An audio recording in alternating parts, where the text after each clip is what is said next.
We'll start, and as they come in, we'll just continue. But welcome those of you that are here. I'm certain that the data you're going to hear today is different than the data you've heard before. Even those of you that have read these chapters over and over again, I promise you, it's not the same. You're not the same. I'm not the same. And I was speaking with someone not long ago, and they were talking about how much they appreciated me helping them 20 years ago. And the comment I made was, of course, obviously, you're welcome. But I'm not that same guy. I'm even well more studied now than I ever was. All right. And honey, you're recording. Okay. All right. So just an introduction to those that may not know my history and how we came about with this study. This book, The Rays of the Dawn, came to me. I was on a search for truth. I was on search for kind of a renewed hope, because it was 2020, March 2020.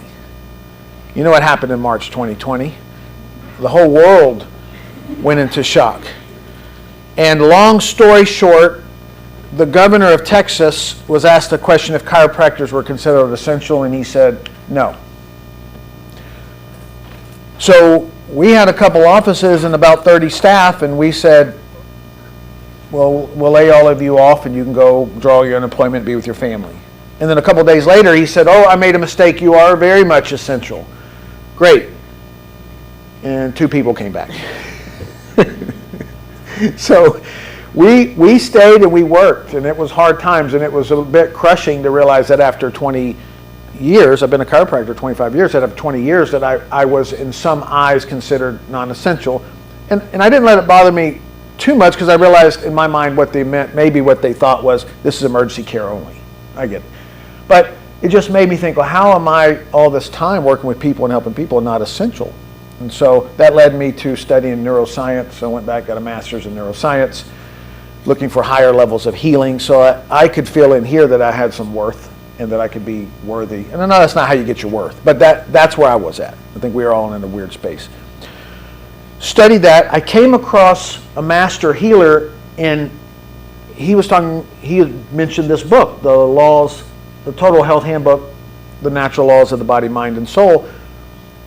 And so I thought, well, I want to read that. And then he mentioned about how most of our disease is psychological. It's stress, it's psychosomatic, it's functional.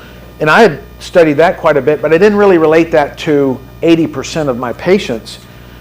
And so that intrigued me, so I started to study more and more. And then this Dr. Fleet that wrote this book, he also was teaching something called concept therapy. So I started looking at that.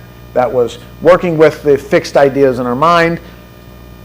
And that interests me. I have always, and when I say always, from a very young age, been interested in how our psychology impacts our physiology, how our mind affects our body. I've just gravitated to that. I love psychology. I love it. And so now most of my studies are on how our thoughts affect us physically, mentally, and spiritually. So these classes ultimately came out of trying to help share this with others, and then others use it for however they use it. And I still do the chiropractic. I help fix people that way, but it's nice to know that if 80% of all of our issues are psychological or stress or functional or psychosomatic, that you might want to know something about it. Because most aren't teaching that in the healthcare industry. It's more about what's coming from the outside into you instead of what's happening from the inside coming out. So that's a little bit about me. This book, most of you are familiar with this. This is simply just a tool. It is not the all, end all authority on all things. There are chapters, there are sentences in here that I don't always, I either can't process or I have a different idea. And so you do the same thing. If you come across something that you go, I'm not sure about that, then just leave it on the shelf or ignore it. Remember, I say that because occasionally we confuse religion or education or theology or science for being the one standalone truth in some cases. So in this case, it's a tool. I encourage you to use it as we go. With that, let's look at this chart. This will be a big part of what we do. Kim, you want to pan over to this chart? You'll hear me talk about this more and more and more and more so that it sinks in. This is the expressions, causes, and effects of disease chart.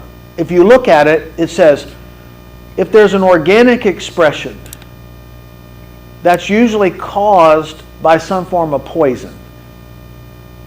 The poisons are like plants and animals and parasites and germs, and the list goes on and on. Now, this chart was originally created in the early 1900s by the founder of chiropractic, Dr. D.D. Palmer. It was later revised by Dr. Fleet, and then later revised again. So we kept the terminology somewhat consistent for that time. Some of these words you won't recognize. But the effects of poison create symptoms. And you name any symptom you want. Itises, inflammation, pain. If the expression is a structural expression, it's caused by trauma. This we're pretty familiar with. Falls, slips, trips, stumbles. And those create symptoms. Any symptom you want to list could happen from a fall or a slip or a trip. Then there's a functional expression. It's also, the cause is an autosuggestion, means you self-create it through your thought. There's 4 types of ways we do that. One is through a genetic tendency. What does that mean? It means, well, my grandma had this problem, my dad had the problem, my mom had the problem. I might get the problem. I'm so worried that I'm going to get the problem. I need to get tested if there's a tendency, but you either do what they do or you think about it. There's intense thinking about disease, always thinking about it. There's being around diseased states, places, people. And then lastly, and probably pretty significant, is the emotion, distress, and inner turmoil. Well, why do we go through that? Well, this is what got me. And this is conservative. This is well agreed upon by most professionals. 80% of all disease is autosuggestion. That means the only 20% of reasons why we go to the doctors and get sick either is a poison or a trauma.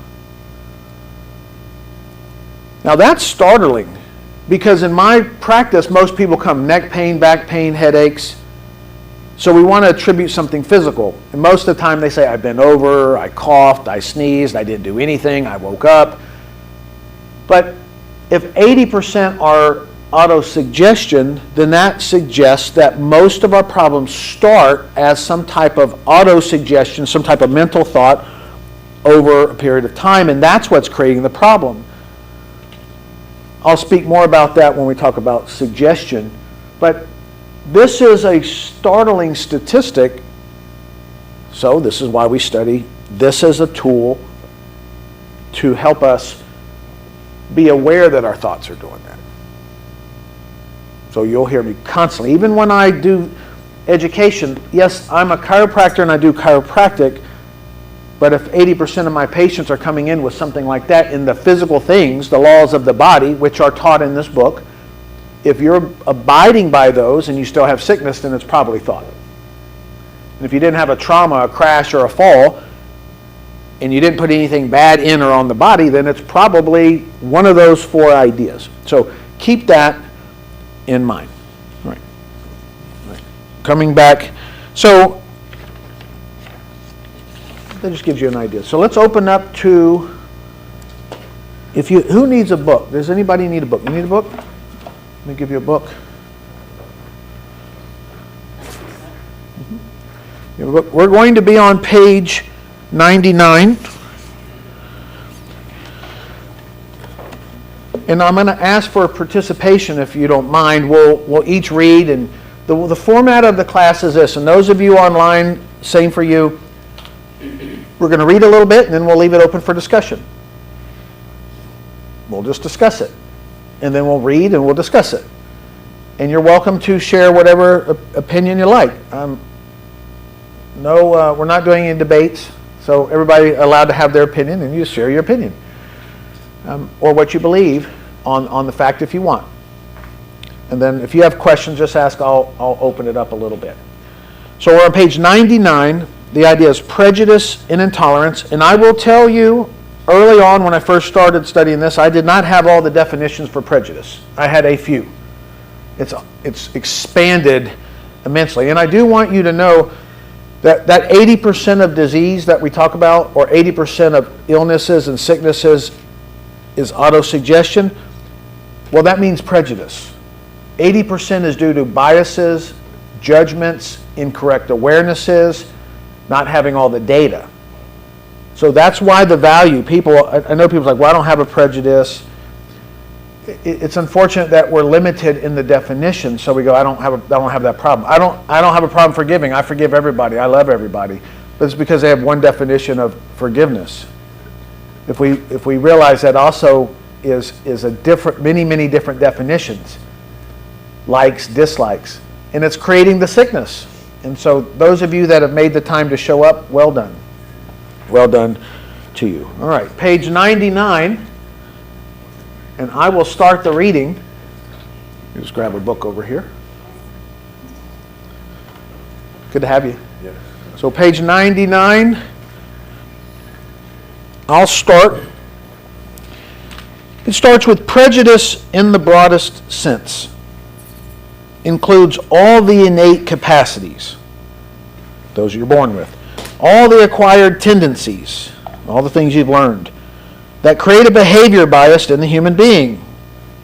Now, in its more restricted sense, however, prejudice may be defined as premature judgment, bias, often grounded on sentiment, this is emotions.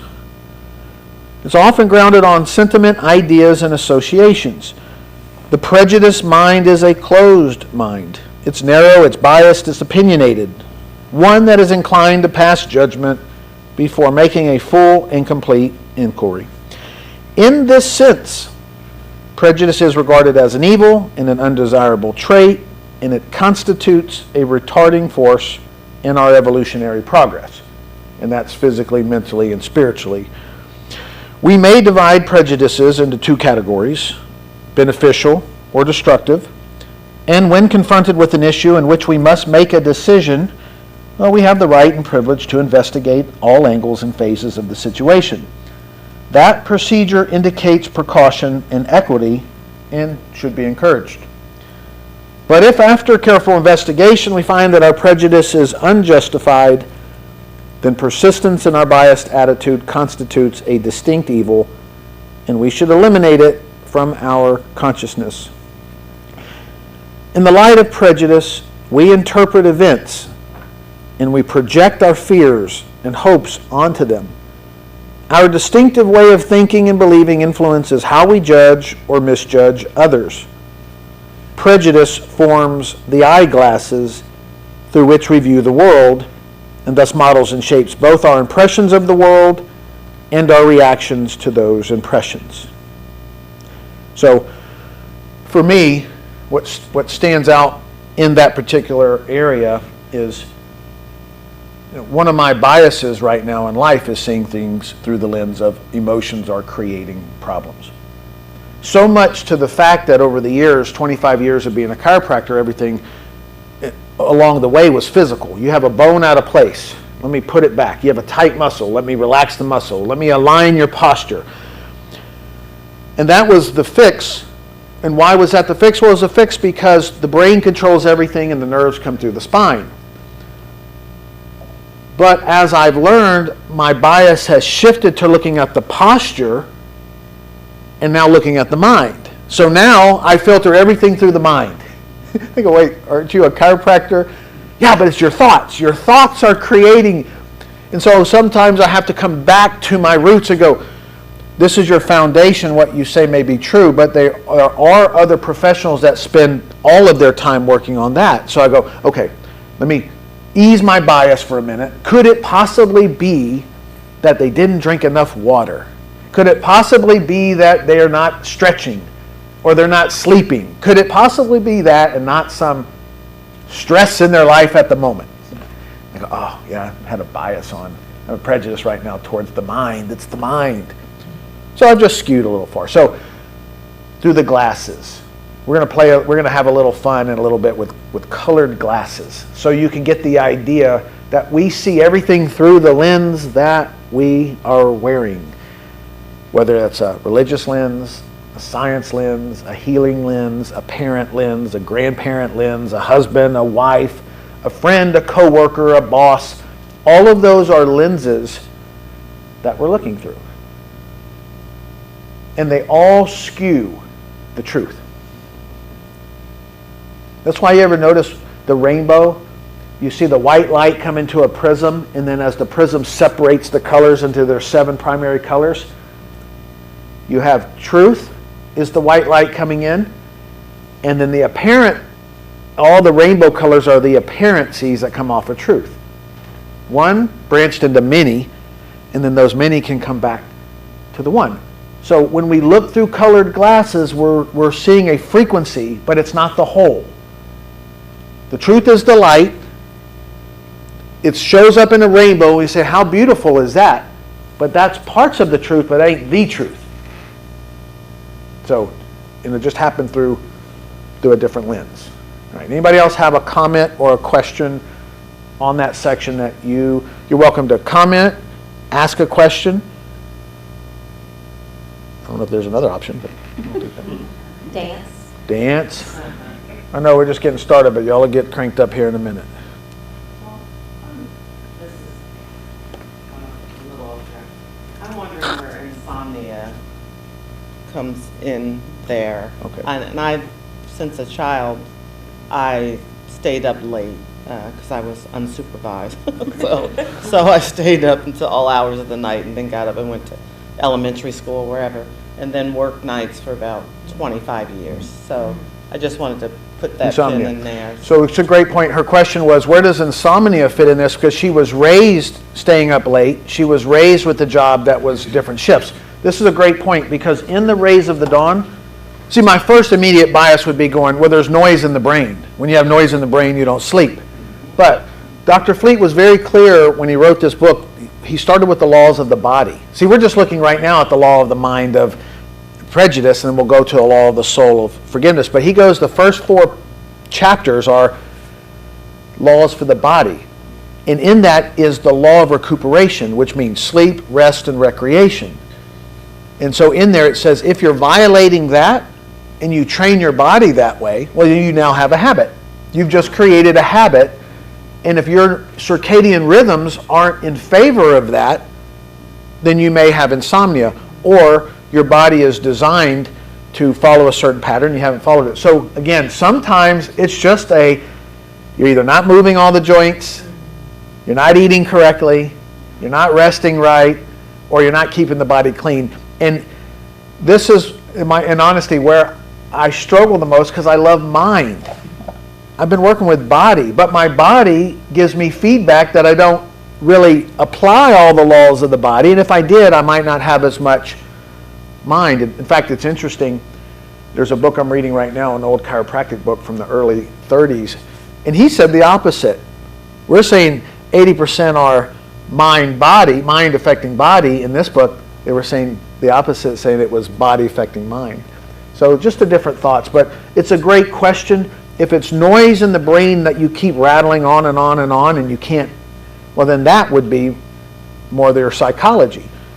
But it's if you're intentionally staying up late, doing things, not following a pattern, or used to this off your circadian, your body might be saying you might be better with a different rhythm. So, this is my thoughts. Welcome. All right, now I'm going to ask for a volunteer. If you would like to volunteer to read, we will pass the mic, and we're using the mics so that the recording can hear your voice clearly, so when you go back and listen to this. Okay, do we have a volunteer to read? Okay. Monica, you have the privilege of when you feel called to stop, you are welcome to stop. Okay, thank you. Whenever someone expresses individuality, a difference of any kind or manner, prejudice asserts itself. We readily make the false deduction from difference to inferiority or superiority, to the degree that vanity and egoism dominate our behavior, we are inclined to assume that our point of view is the correct one.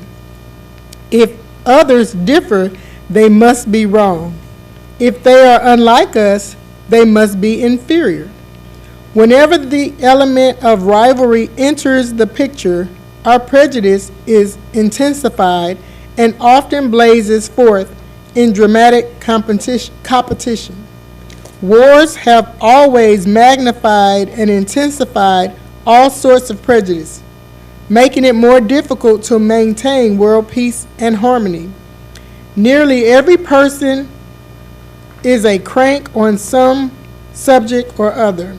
Strengthened by conviction and sentiments, mere opinion and belief dominate our thinking to the extent of obstructing our outlook, clouding our vision, and preventing us from seeing the facts. We dislike following any line of thought or reasoning that is antagonistic to a strong emotional prejudice.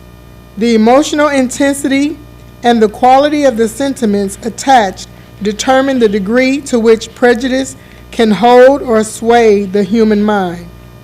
All of us have experiences implanting deep in the subconscious memory that help form our opinions and limit our judgment. Too often, these experiences would not endure the test of right reason, and the impressions they produce tend to delude and misguide us.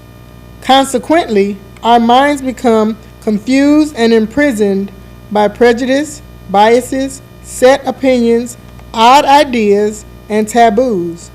Without investigating causes and effect, we confidently turn to these subconscious memories for direction in meeting real-life situations. Only when we inquire into experiences and measure effects in the light of their origin can we hope to use experience as a reliable guide.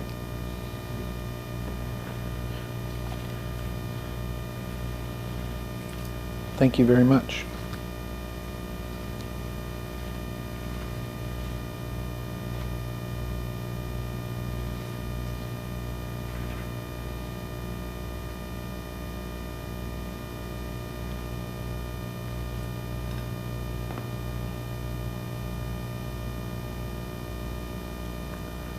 These moments of silence are designed to help us look and think and gather thoughts.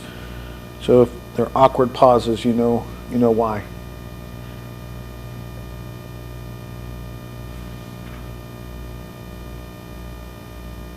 I'll have a tendency to override it all because I like to teach. So this is when the silence is there is your opportunity to speak. And also, I'm chomping at the bit. and also for the online folks too, if you have something, you can put it in the chat. Yeah. So Dr. Bob, it was just saying, for example, when I was little, and I played at my grandparents' house and in their yard and on their arbor. It was huge. I couldn't climb the arbor, it was so tall. But as an adult, it's not nearly so big. But my point of view when I was 3 or 5, it was huge. It was so much bigger than I was. Yes. But as an adult, or is this something different? It's both. She makes a great point because she says from a relative standpoint as a child, the arbor was large, and you've all had this experience. The childhood house or the school was so much bigger. From your perspective, you had very few points of relativity, very few points to compare it to. That's why as children, it took so long for Christmas to come. It was forever. Now as adults, it's like, it's already Christmas. So the amount of data that comes into our brain begins to, it tries to the brain is a neutralizing device. It's trying to bring everything into equilibrium. But as a child, we don't have enough things to compare and contrast. So when our parents say, this is the rule, this is how it is. I heard one of my friends, you're going to laugh, but we were talking, and he's a fellow mentor of mine, and he's like, yeah, when I was growing up, they said all Methodists have smelly feet. So that's what was stuck in his head. But yet another one said the only trustworthy people were Methodists.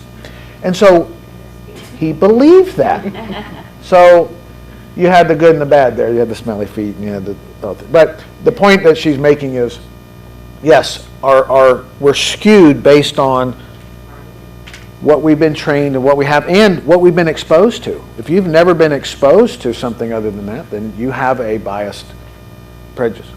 Go ahead, Melissa. I was just going to say, kind of piggybacking off that, the couple things that stood out to me was we are inclined to assume that our point of view is the correct one, and if others differ, they must be wrong. I mean, it's funny now to read that line, but like, yeah, in the past, I'm like, what's wrong with that? I mean, you're wrong. You know, it's like you really feel like whatever it is you believe is the right way, and then you just automatically assume, you know, if someone does not believe that way. And it's only now that it's like I can read that line and think, okay, well, that's, you know, slightly ridiculous because obviously everybody is very different. And then kind of like this last line here, only when we inquire into the experience and measure its effects in the lights of their origin can we hope to use experience as a reliable guide, right? Like I think oftentimes, like, you know, you tell me when we're working together, you know, if I have a strong emotion about something, you know, obviously I'm not balanced. You know, even if it's a positive emotion, which sometimes still for me I have to like kind of realize, okay, well, where does that come from? Why am I having that, you know, extreme in one direction or another? And I have to kind of bring it back to measure it in the light of the origin, right? Well, where did that come from? It's usually some kind of memory from the past. I really loved something, or I really didn't like something. Either way, you know, it's still not balanced. So, so now this helps me to kind of use my experience as a guide to understand that, you know, it's just what it is, instead of judging it. Yes. Grab the mic real quick. Okay. And Melissa makes a great point. She said something about even if it's a positive emotion. See, we get so skewed on thinking it's the negative, that's the bad. But no, we can be overly too far optimistic and create problems as well. We have okay. Just reading this line, our prejudice is intensified and often blazes forth in dramatic competition. To me, that just explains the irrational side that we experience. Because when I'm just using me, when I become irrational, even though it's in my mind, I tend to think I'm better and I can do more, and I want to show somebody else up, so to speak. And then it could lead to, I can see where it leads towards, because me wanting to show someone up could cause me to overextend myself in such a way that it causes pain in other parts of my body, in that other 20% that you mentioned, the trauma. And that's all going back to my thinking, my irrational thinking that I need to change. Yes. And as we're getting ready for online, this book is designed to tame the animal nature that we have. We can call it the sinful nature, we can call it this primitive brain, however you want to word it, but it's our instincts and our impulses. Those are important for times where we do operate on instinct and impulse, but as a whole, in our general life, we would think we'd be operating rationally. We would first think, look, think, then act.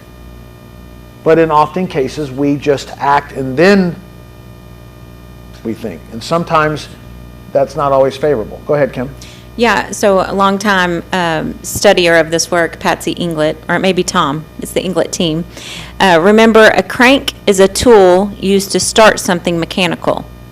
Ever know someone, even ourselves, who cranks up when a certain topic, person, or experience is mentioned? That's a good indication that there is a prejudice involved. Yes. You have to know, thank you guys, you have to know that any emotion, there is a prejudice tied to it. Now, we're just getting started in this, but the prejudice can be it can be either side, good or bad, if we label it that way. It's a bias.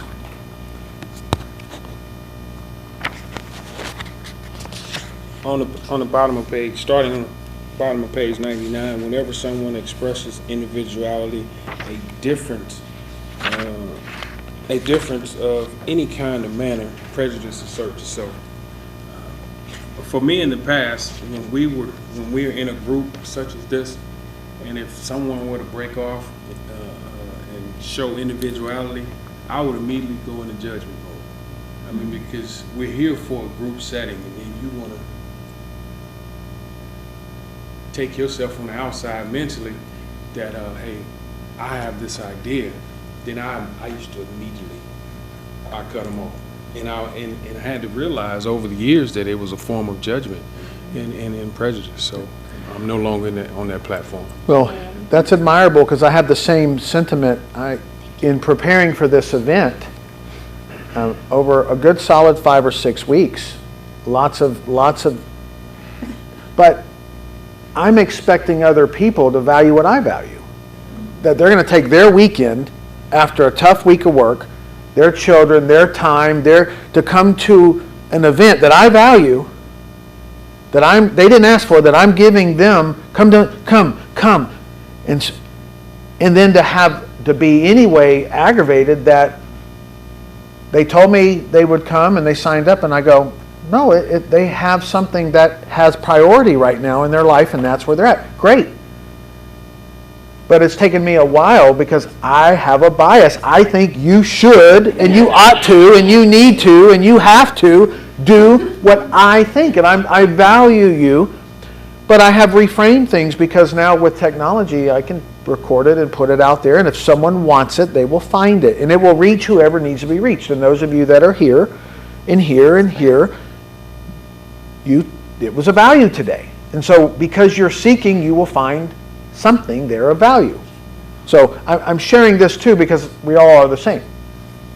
Go ahead, Kim. Yeah, and the English just said as well, the purpose of this lesson is to make us more objective in life through the use of these two laws.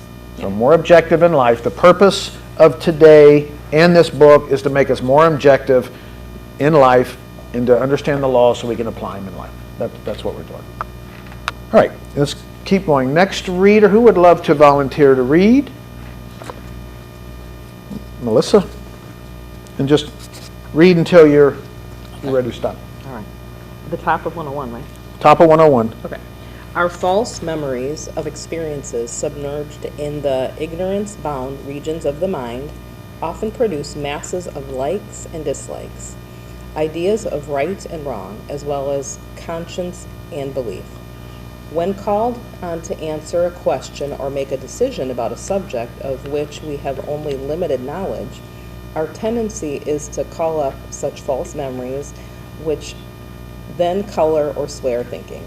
We should instead pursue an unbiased investigation of facts to guide us in making judgments and drawing conclusions.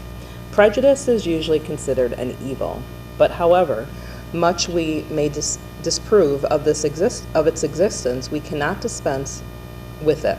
To entirely eliminate prejudice from human experience would require renouncing all convictions, conventions, beliefs, principles, and conscience itself. A principled person maintains an open mind to all issues and does not pass judgment until after making a thorough, unbiased investigation of facts. That person asserts his or her own rights, but at the same time respects the rights and privileges of others, permitting them the freedom to think and believe according to their understanding.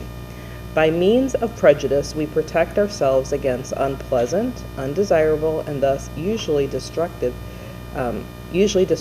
tendencies that militate against our integrity, our peace of mind, our settled convictions. But when prejudice becomes a retarding factor in progress and cooperation, then it is an evil and destroys the very objective it seeks to achieve. Prejudice leads to intolerance, and intolerance leads to criticism and self-condemnation. Intolerance may be defined as lack of forbearance, narrow-mindedness with regard to the opinions and beliefs of others, and inability to endure. It is the inability to understand intellectually and to accept emotionally the facts as they are. I'll stop there. Thank you. What actually, as I was reading that, some work that I recently did with you, obviously. Initially, this at the top of the page, false memories of experiences, can be offensive to hear that because nobody wants to think that our memories are false. Like, no, that was my experience. What are you talking about? But like recently, I went through something with Dr. Bobbitt that was a memory that I've had for my whole life.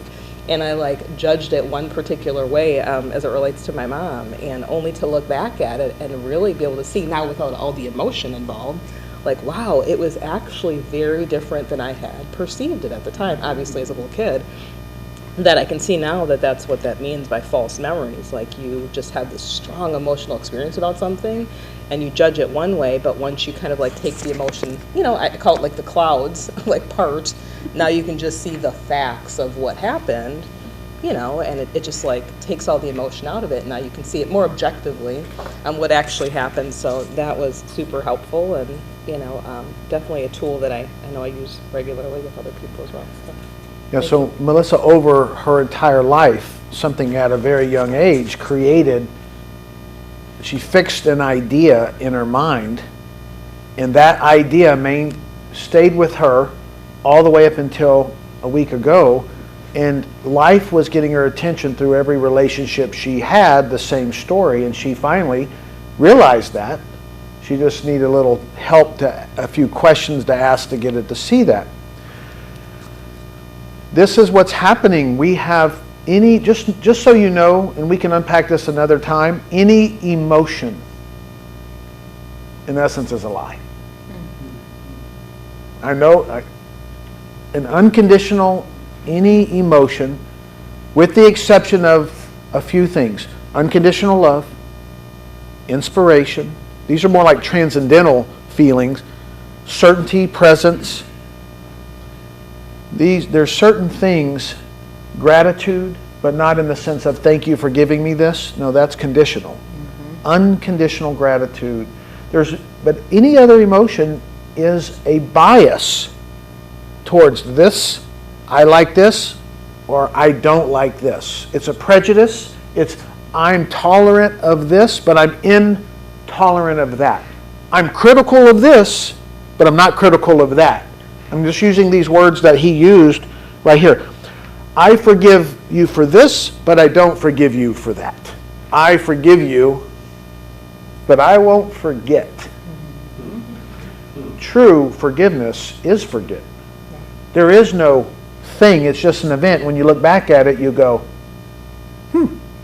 okay. Go ahead. You wanted to say something else? Okay. So, you got to sit with that a minute.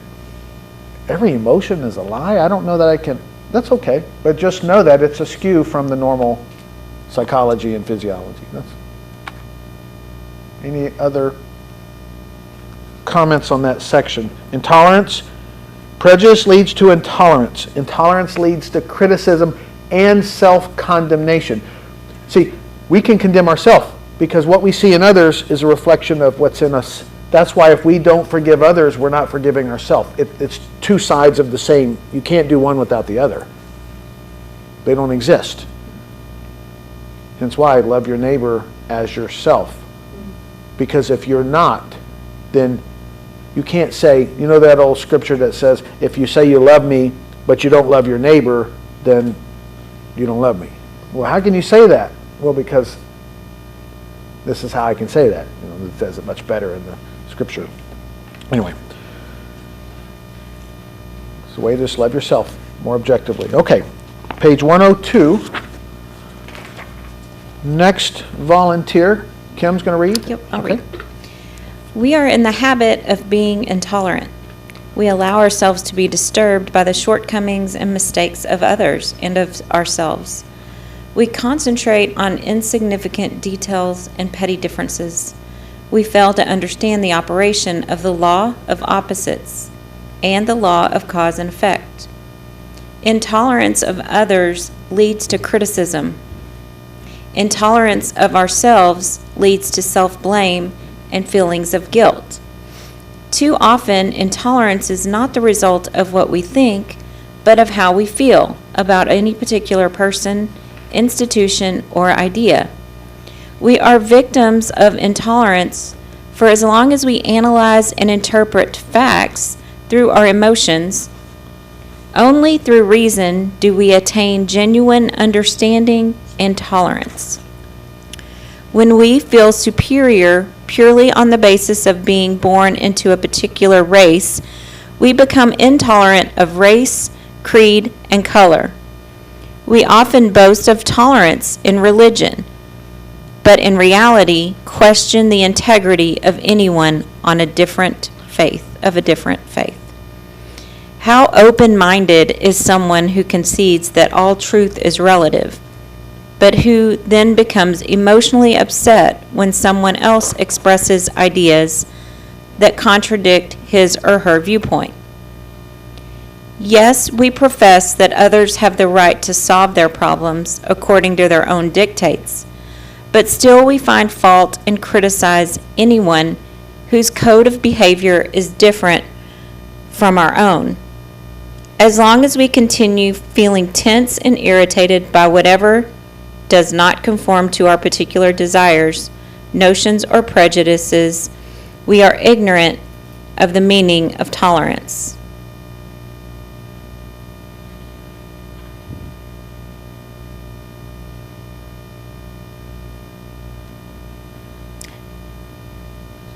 I love that statement again because it's been my journey. Only through reason do we attain genuine understanding and tolerance. One of my awakenings with this work is just in preparing for this is prejudice, and it says at the top of the chapter, it's prejudice and intolerance. I had, like Dr. Bobbitt said, I had such a different viewpoint of the word prejudice and never associated it with the word intolerance. I really resonate with that word intolerance because I can be intolerant in some areas of my life at times. But if you'd ask me, are you prejudiced? I'm like, no, I don't feel like I'm a prejudiced person, but I'm an intolerant person at times. So being able to really look at that emotion deeper and understanding it and reason on it, has allowed me to grow in that area. So I'm grateful for that. One of the things I shared with you earlier when I started this morning and I just was glancing through the chapter, I got a new nugget. And it had to do with that idea that mostly what we're learning and teaching is how to reason. This book is a book to get us to the place where we can become essentially indifferent. So we're not skewed so far bias or prejudice or love or hate. And if you look at the back of the book, I didn't introduce this, but look at the back of your book for a minute. There's the laws of the body. That's 4 laws. These are the things that if you follow these, you'll probably have a pretty healthy body and a life. Simple, but they're still very applicable. But then you have the mind and the soul, the laws of the mind and soul. So you see fear, faith. Faith neutralizes fear. You all know that. You've read that in every wise read. Hope, worry. When you worry, it's because your hope is low in that area. Just bring up the hope. If your hope goes down, worry goes up. It's like this little teeter-totter swing. That's what these are. You can go a little bit up and you get a little bit down. But if one goes way up, you know when they let go. Whew. So you look, selfishness, generosity, angry, patience, greed, kindness, hate, love. In this case, we're doing prejudice and forgiveness. We tend to focus on the negative because that's mostly where we guide. We're trying to avoid pain. We don't usually look too much. The faith, the hope, these are things we aspire to, usually. Not too many people have way more faith than fear, but sometimes you can. Well, the point this morning, the idea I had was, this is a book to get us to a place of reason. Just to get us to a place where we're indifferent. We're not all negative, we're not all positive, we're just at a place that says, okay, I can see both sides here. I've done my search, I can see.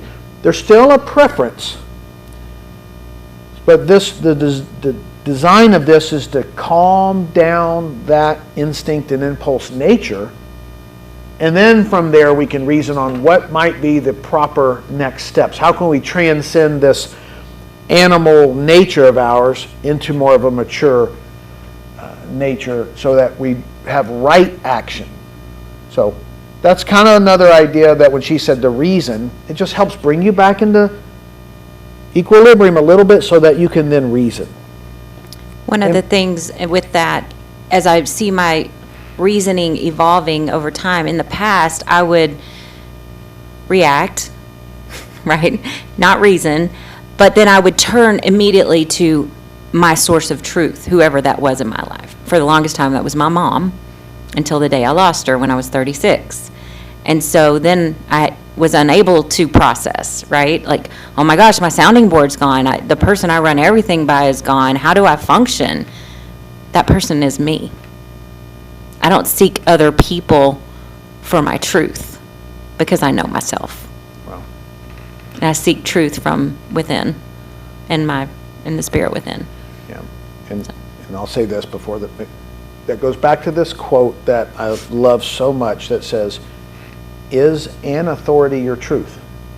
Or is it truth your authority? Or is truth your authority? It's just, as you're growing up, who became your authority? Or even now, who's acting as your authority? It's your authority. You're the one that gave that authority to that individual person. But is an authority your truth? We run into this all the time. So-and-so said. Okay, that's fine. It's not, it's just know that's what you're being run about. Go ahead, Kim. Yeah, so perfect segue into the Inglet's statement here. All truth is relative to what? All truth is relative to what? To the basic concepts we hold. If we strive to relate to principles rather than opinions, we are relating to something that we can depend on when we reason. This is wise counsel. We have mentors and teachers, and the reminder here is these are principles. If you stick to principles, and then logic, sound, reason, and then you go from that. But too often we're stuck in sentiments, in narrow-mindedness, in biases and judgments that guide us. And those are of the animal instinct and impulse. And that's all. Yes? Oh, here we go. I was thinking, what she just read, it reminded me of my family thread on my text threads. Sometimes just to maintain peace and sanity, I just I'll see you guys in a few weeks. But, and I'm sitting here trying to think, okay, what have been some of my prejudices? And I remembered when I first got saved, how radical I was. And I started sending out family newsletters, you need to be born again. Go to this church in New Jersey. And people just they disappeared. So, but, and then lastly, I'm thinking of the word racism. That is, I think our society has intertwined that with prejudice when in fact they're two different things from where I sit. Something to think about. It'll say in here that is a part of that, but you're right. It's any judgment. Any judgment. Good or bad. We see it in relationships all the time. Oh, he's the perfect one. He's finally the one. Everything I ever needed and wanted. I laugh because she thought that of me. I still think that. It didn't take long to break that fantasy. He does have another side. She thought she was going to get adjustments all the time for free. I never get adjusted. All right, good. All right, who else would love to read? Okay. I'm going to put this, I'm going to hold this for you. Okay, where do we leave? You're going to start right there. It is spirit's nature to express itself in many ways and in many forms. If there were no change, no diversity, life would become dull and uninteresting. The spirit within must, of necessity, express itself through the medium which it was created. Some media are destined to be on a lower scale than others, and their expression, therefore, is different. And here again, the law of the opposites is in operation. Without a knowledge of perfection, we could not be conscious of imperfection. Therefore, in order to progress, we must have both. From these expressions, we gain knowledge that enables us to choose and to progress or retrogress accordingly. All persons, nations, and races are an integral part of the great scheme of things. Can we say that any race, religious sect, or class of people is inferior and therefore be despised, mistreated, and cast off? Are we justified in denying them their rights and freedom just because their traditions, standards, customs, and beliefs differ from ours? Why should the color of a person's skin, mode of dress, or religious worship make them the victim of criticism, condemnation, or ridicule? Everyone must express themselves according to their ability and to the limit of their understanding. Therefore, as long as we do not interfere with the welfare of others, who has the right to deny anyone their way of living and thinking? Who has the authority to judge others?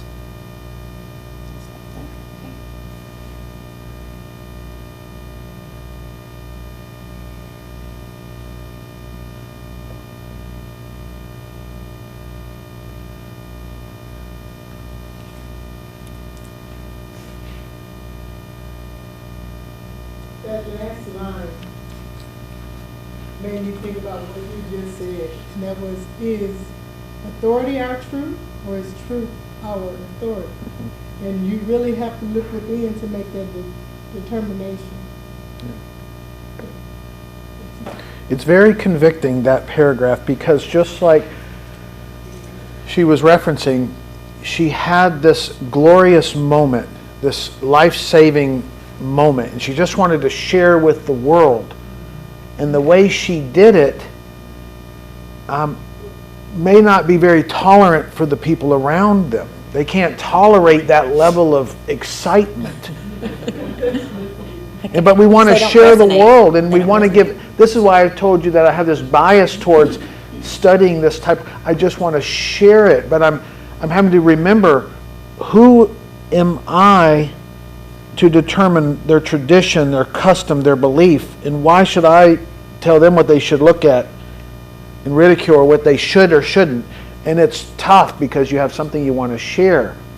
But then when we understand the laws of the universe that we teach and the principles that we teach, when you understand there's this principle of create and destroy. Our bodies are doing it, the day and night cycles, the seasons are creating and destroying, the universe is creating and destroying, our cells are creating and destroying. It was designed, and each creation and destruction brings us to a new level of love and awareness and appreciation and growth. But when we become so biased, we can't see that we become selfish, that why did you take this from me? But we can't see the other side of this process. We tear up land to build buildings to help people, but we destroy this to give here. So every time we think we're creating, we're also destroying. And when we're destroying, we're creating. But you will not appreciate that unless you get to study some of these higher laws and principles that calms down the inner nature. Go ahead, Melissa. Here where it says, everyone must express themselves according to their ability and to the limit of their understanding. To me, that's really important because, we're all at a different level, right? We can't assume that somebody else is at, wherever you are, right? Like even with that example you gave, I remember feeling the same way. That's why I kind of giggled, and same thing. My family was like, you are cuckoo, please just move away from me, right?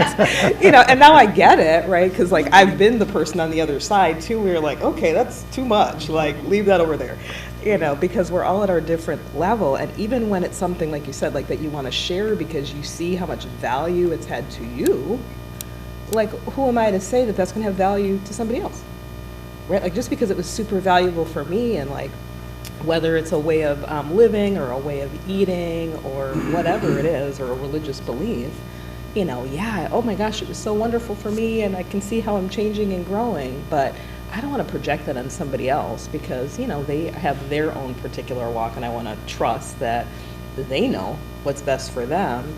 And now I've kind of started to learn how to turn that around. Like they teach me when they're ready for whatever it is by actually asking for it.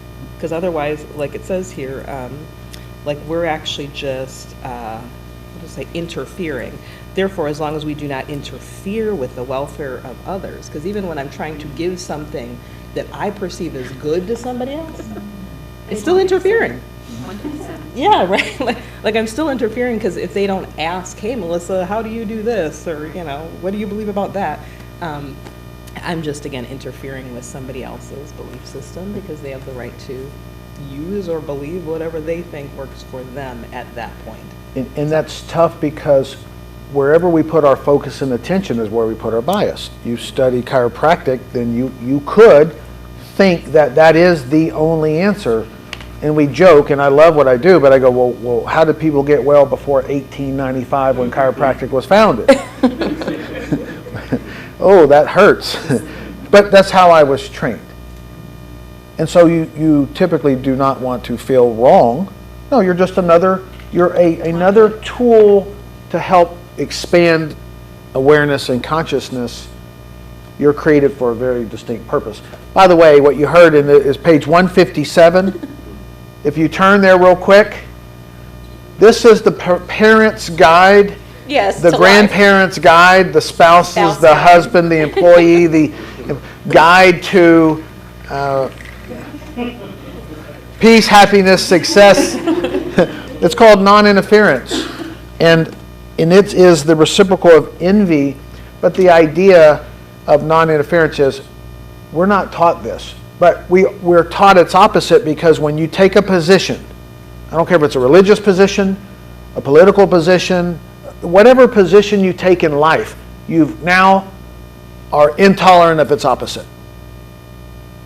That doesn't have to be negative, it's just, I was coin, but I like heads. Well, that's because that means to some degree I'm intolerant of tails. Maybe it's 1%, maybe it's 50%, maybe it's 100%. The extreme radical is on the far end, and we all have that. We have moments of extreme radicalism. And then we settle down and our reason gets a hold of us, and then we say, yeah, how did people get better before 1895, before chiropractic? If that was the only answer, how did they get better? And we'll address those later when we talk about suggestive therapy, on how we have been suggested from the time we're born, even through our genetics up until now, as to the course of our life. So hence again, is an authority running you, or are you running you? Or are you allowing the authority to run you? And again, that doesn't have to be bad. Just, you ever wondered, where did I get that? Where did I learn that? Well, that person told me. Where did they get it?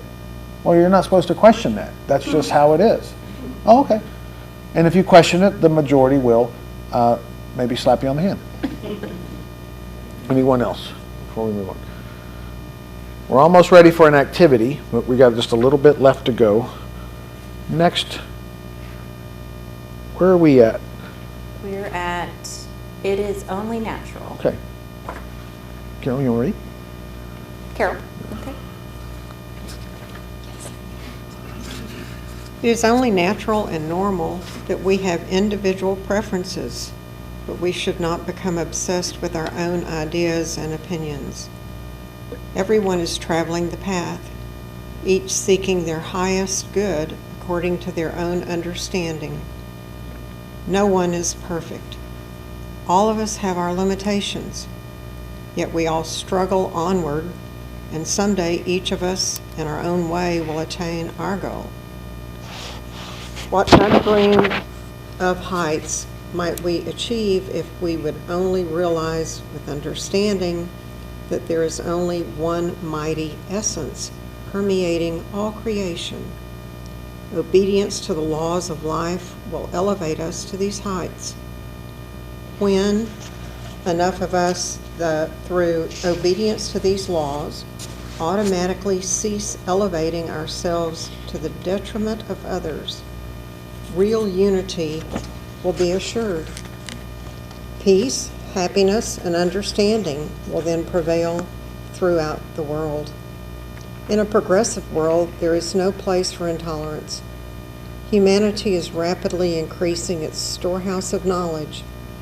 Science is ever discovering new methods of improving our daily lives. Yet if we look at history, we find that the actions of our intolerant ancestors prohibited the world, for a time, from receiving the full benefits of such great inventions as the automobile, the airplane, the steamboat, the telephone. The inventors of these devices were persecuted by the prejudices and intolerance of narrow-minded, biased, critical, and jealous individuals who feared that their security was threatened. I'll stop there. Thank you.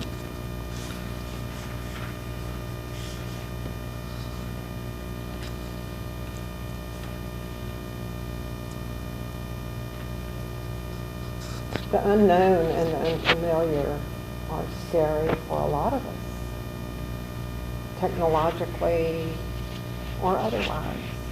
You know, we don't know it, so it can't really be that good. If my mom and dad grew up without it, how, do I really need it? Yes. But I do. Yes. All the gadgets. Yeah, the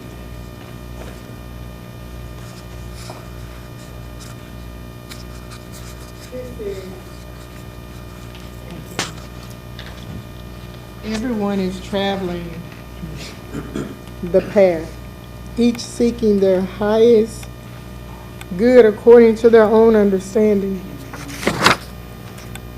This handbook has a way of checking my emotions that I now know are lies.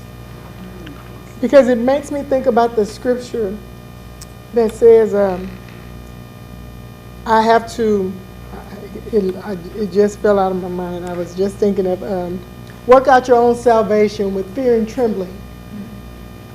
Because I'm on my own path, based off my understanding, I have to do and try to do what I know to be the best based on what I'm learning now, and change my thinking and realize that in the big spectrum of the society, the world, the universe, I'm just one speck. So even if I look at that as a puzzle with a million pieces, I'm just one of those pieces. So I can't try to put myself over here in the spot that I don't belong in. I can only fit where I'm supposed to fit. And in order for me to fit, I have to open my mind, change my thinking, and again, focus on my path, what I know and what I'm learning to be the best, so that I can be the best in order to fit in my piece of that puzzle and get out of everybody else's business and out of everybody else's way and out of, to me, I think that's our ultimate goal, definitely my ultimate goal.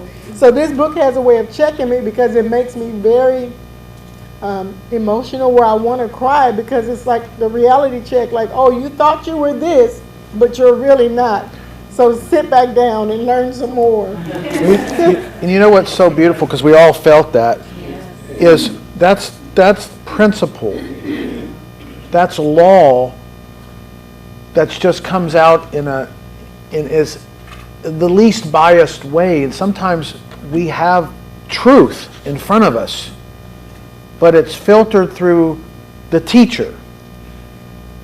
Now, one of the things that I love about what Dr. Fleet did, he created a do-it-yourself proposition. Those of you that are here, you did it yourself. You're here because you have the same sentiment. And it's tough because sometimes it goes against what we were taught, obviously. Not the book, but how we interpret books, how we interpret data. And that's one of the benefits of science, to the best of their ability, is that they attempt to find the truth the best that they can. And then the benefits of faith, because we can interpret it until we know the truth. So we have the both sides of the coin. We have science and theology. The two, and the blending of those two help us mosey on. We have faith until we know, and then once we know, we don't have to have faith in that anymore, and then we have faith in the next thing. And this is a journey of faith. That's why we have to work out our own salvation. And I love that you can do that, the same for me. Because it's tough when you have authorities that are so great. But they said, well, what do you say? Well, I don't know. We'll go get some knowledge. But we're not taught that. But we're changing with the way that the sentence about science is, we're getting the data now. The data is so fast. We have so many tools now, it's starting to all integrate. Instead of only a few having books, a few having education, now it's at the hands of everyone, and very quickly we can find almost all the data we need. Then we can just sort through it. So, go ahead. Early on, a lot of our teachings, our belief system came from whomever raised us, and I didn't pivot until I cut that umbilical cord from whomever raised me, because I came to the conclusion that they raised me the best way they knew how. I'm old enough to sit here and say that, hey, a lot of the teachings that I was brought up on, it was just passed down. It's not because they were educated, they would just pass it down, pass it down, pass it down. But, she used the word but. Reluctantly, many, many years ago, I felt that I was being disloyal when I decided to cut that umbilical cord and go out, because I had started my own family. A lot of the things that they put in our kit bags for us, what was passed down to them. So if my family if we chose to use some of those things, my family probably wouldn't be as progressive as it is today, because we would have been forcing some things that didn't fit into our family starting in 1993 to current day. So a lot of things we subconsciously still hold on to that we probably should have cut that umbilical cords many, many years ago. Because believe this or not, I know for me, on any given day, it enhances my growth, because I still hold on to a lot of things in reference to where I was raised. There's another point to that. The Inglets said, our parents and teachers did the best they could at the time with their quote-unquote shaped heads, or what we call their concepts. Yeah. You know that as parents and as grandparents and whoever you're raising, it's the greatest feeling. Right now our grandson is in the other class and he's learning, and but when the children they're raising these kids and they're going through their things, it's a little bit nice to sit back, and if they ask, then we'll help, but it's just nice to go, no, this is called parenting. Well, and I actually had that moment with one of our grandchildren recently, and my son, and I'm in the playroom with the grandbaby, and we're just, having the best time and laughing, and my son looked at me and he said, you sure are different with your grandkids than you were with us. More tolerant. I said, he said more tolerant. I said, praise God, I am, yes. Yeah, I was not the best at that. It's funny you mentioned that. Past weekend, I was very blessed to have my family up here from Louisiana, including my nephew. He looked at me and laughed, and he goes, that woman sitting over there, that's not the woman who raised me. That's the woman who's trying to get back into heaven. That's a good point. Yeah. We learn. We change, we evolve, we learn as parents Question right here, and babe. humans. Thank goodness. Yes, ma'am. I just got an imagery of, it's like, okay, moving forward, Tracy, the imagery of, like, in the school system, they have a zero tolerance policy for, say, bullying, and you're expelled. You're suspended, you're expelled.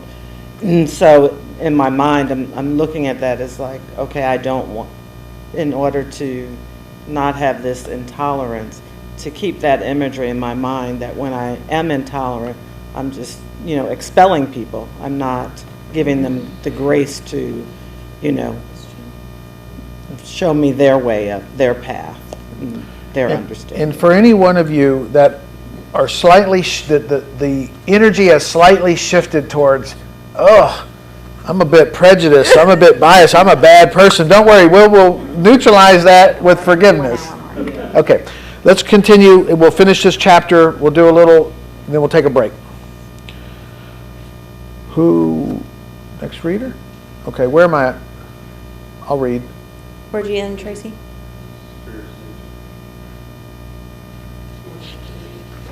I read down to insecurity on page Oh.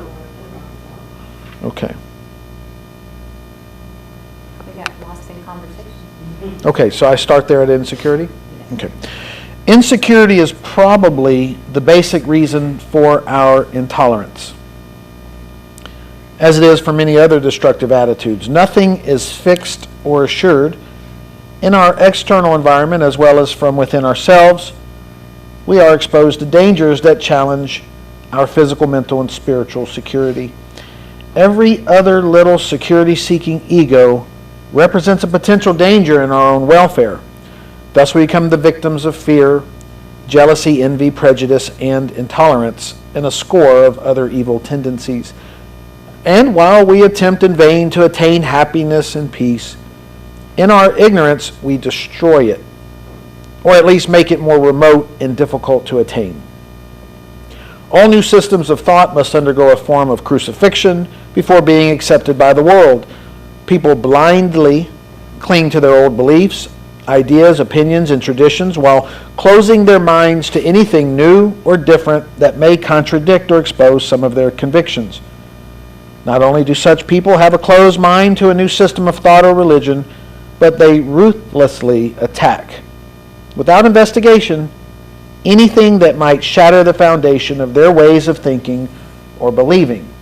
Remember this saying, condemnation without investigation is a mark of ignorance. It is wrong to unsettle the minds of those who are not ready to accept the truth. Only those who are ready will investigate with an open mind and will cast off the mantle of false beliefs, prejudices, and intolerances. And once freed of its old masquerade, the real self, with a broader and deeper understanding, will embark on its crusade onward and upward to a better life. That's what this is. It's helping you reveal the real self, not the self that's been skewed by prejudice and colored glasses. So if you look on page 99, to the third paragraph, it says, in the light of prejudice, we interpret events and project our fears and hopes on them. Our distinctive way of thinking and believing influences how we judge or misjudge others. Prejudice forms the eyeglasses through which we view the world and thus molds and shapes both our impressions of the world and our reactions to those impressions. So, you are all sharp individuals, but we will do a demonstration of colored glasses and how you see the world depending on the lens that you have. So if each of you will take a set of glasses, take one and just take one and pass it. Take one there, you got it? Here, you take this one. All of you take some glasses. And then what we're going to do is we're going to all, there you go, hon. Take a couple glasses. Need another one? Take a couple of those. And then what we're going to do is we are going, now put your glasses on. Put your glasses on. And now it's a simple demonstration, but imagine if you are wearing those glasses, those particular glasses that you have on. Do you not see the world differently than you did prior? So maybe this is your spiritual lens. Let this be your spiritual lens. So how you see things. Okay, now switch glasses with somebody around you. Get a different perspective. Okay? Now look. Now guess what? That could be your political lenses. So now you see everything only through these are fixed ideas. These are concepts. These are your raisings. These are your teaching. These are your authorities. You can only see life through those lenses. All right, switch again with somebody that you haven't played with. Okay?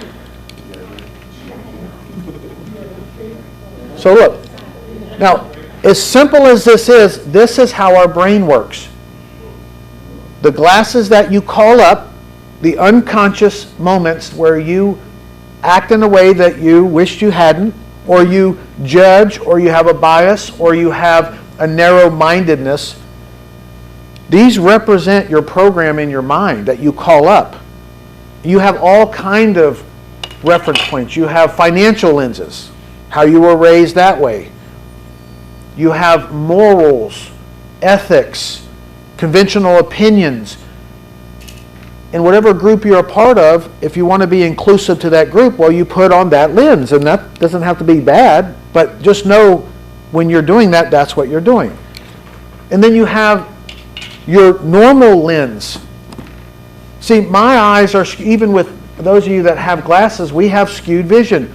I recently had a cataract surgery. I cried after because, I'm still going to cry. For my whole life, I've never saw what I saw. I've had glasses a long time. And now, I look at this one and I see white, and I look at this one and it's like tint. I'm like, wow. So, but we only filter things through the lens that we only see things through the lens that we have, and those are your fixed ideas that have attached to them emotions, sentiments, biases, narrow-mindednesses. That's a word. So anyway, with that, we're going to take a 10-minute break. There is refreshments. Restrooms are behind this wall. There's refreshments. Enjoy that. In 10 minutes, be ready to start again. Thank you all. You can just bring your glasses. I'll take. Thank you. Thank you. Thank you. Thank you, ma'am. Thank you. Thank you. Thank you. Thank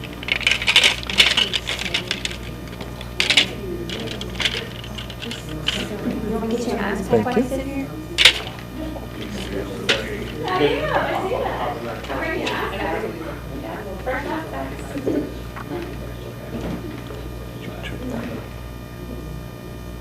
Good job. Thank you for. No. Don't want to risk it. Risk it for the biscuit. Don't risk it for the biscuit.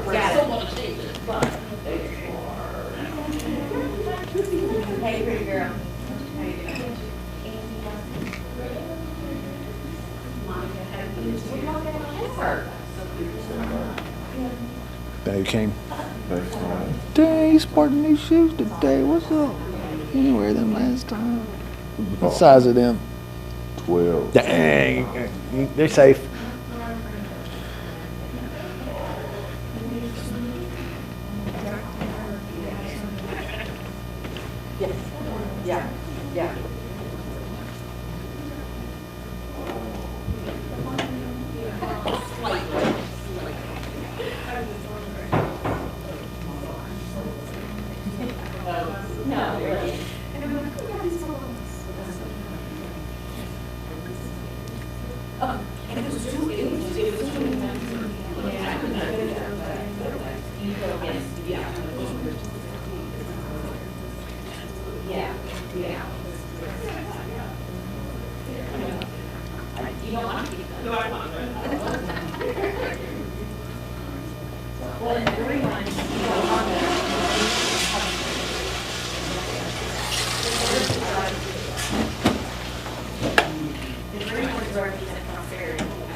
Thank you for coming. Yeah. I put those little flyers on your table. I'm going to start doing a lot of promotion towards that, but try to get it into just the hands of different people, and that's just an informative. But I'm hoping if you need more, just let me know. But anybody, especially people that you know, that hey, you might want to check this out. Yeah. Just join online, and For sure, yeah, just listen. it's going to be different than anything we've done before.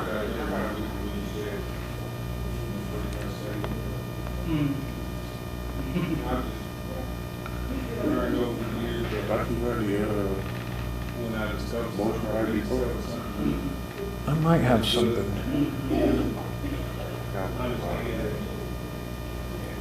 My choice, not everybody else. I mean, a lot of them can't receive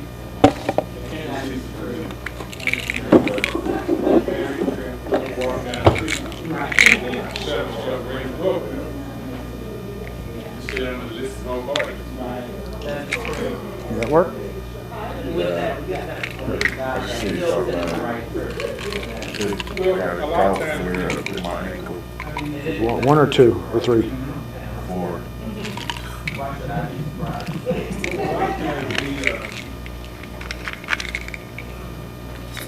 you travel outside of 12 hours. He may only want you to take it over. He may only want me to plant the seed. Right. Notice I didn't say anything about water. Right. The neighbor next door is going to want to water.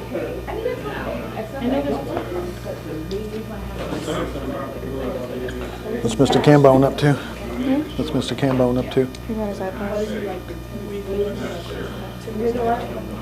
You get some pictures?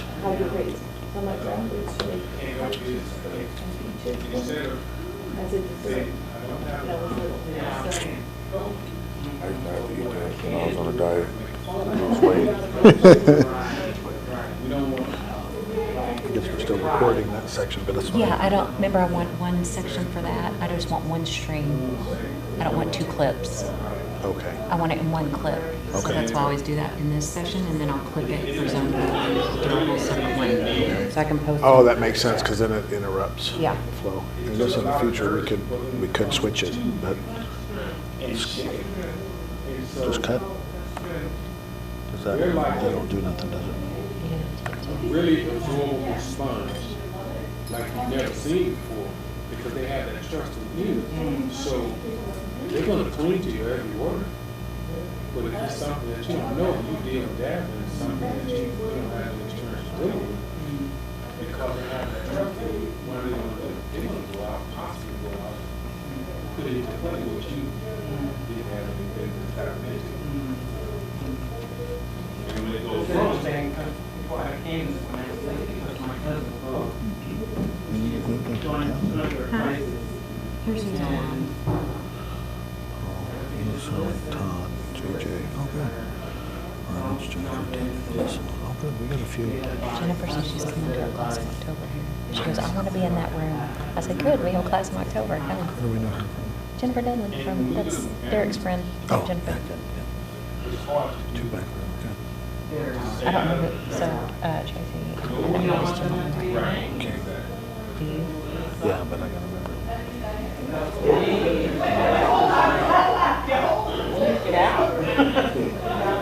You don't have to look right now. Okay. Check on our grandson real quick. Okay. Okay, now you go through there, and who's still there, you should pick this, and who's going to do that. No, that's not your job. Growing up, I thought the adults knew everything. I thought I was gonna hit this every day, and I was gonna know it all, figure it all out. I think that's what got me in trouble, was I knew they didn't. No. You don't know everything. It's been like doctors, not real people. Oh, no, they're real people. They got problems.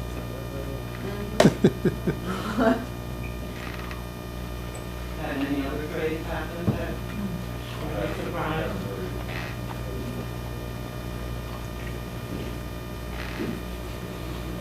Anybody left from me that I know anymore? What does it seem that it's more about who can get bigger contracts nowadays versus the local game?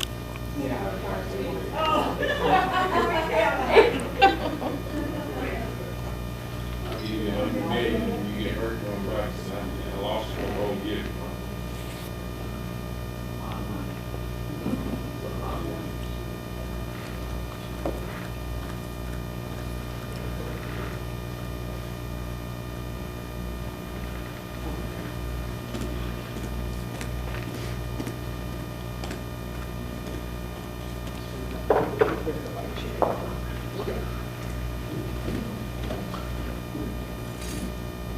Remember what time we started?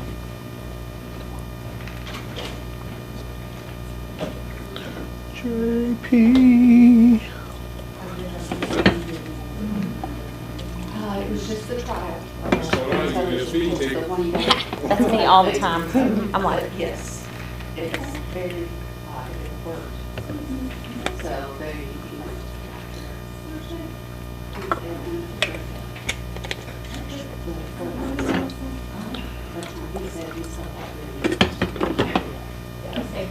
Exactly. Oh, no, I'm sorry. Good job. Thank you. You're great. I have a question. You mentioned along these lines that you were nervous. What were you nervous about? Nervous. before we started, nerves about the. Oh, we had,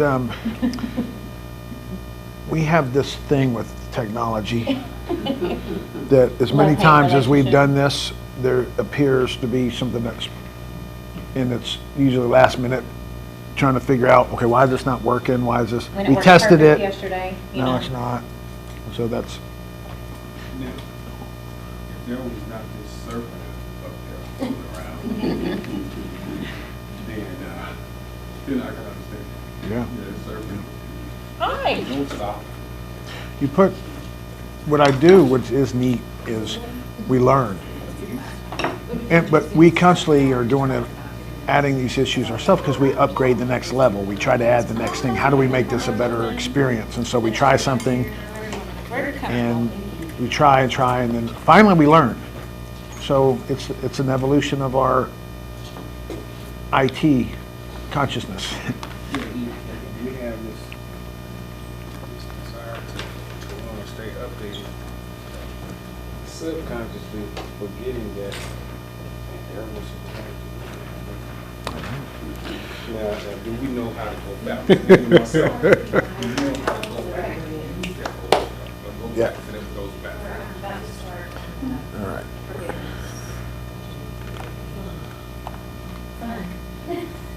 You got here just in time, you didn't miss a thing. All right. Please forgive us on it. 170 something. 177. So let's get ready to get everybody started back up. I didn't bring my bell.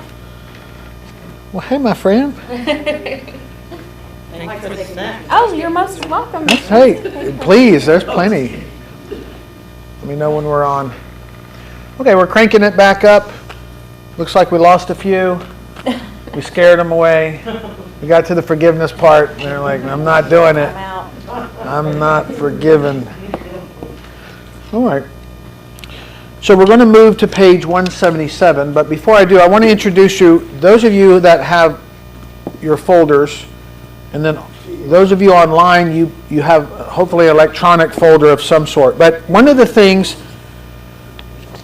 and honey, I don't know if we included it. We may have to send it to them. Okay, I will include this.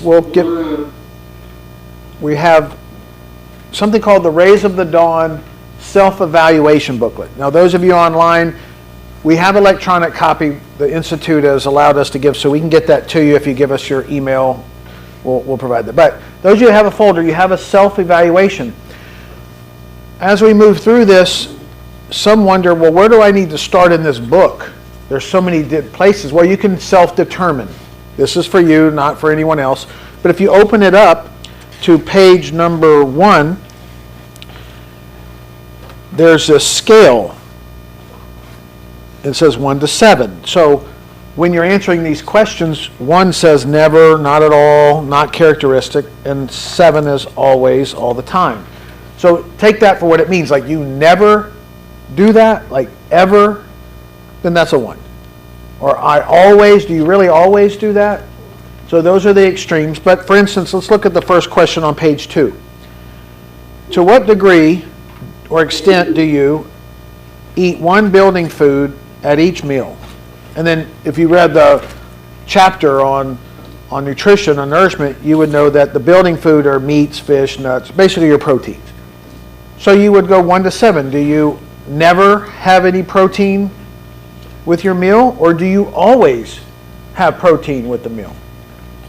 I'm pretty close to always. I will rarely eat a meal without some type of protein. But that first section is all about laws of the body. But as you go through here, look at question number 15. To what degree or extent do you lack confidence in your daily activities?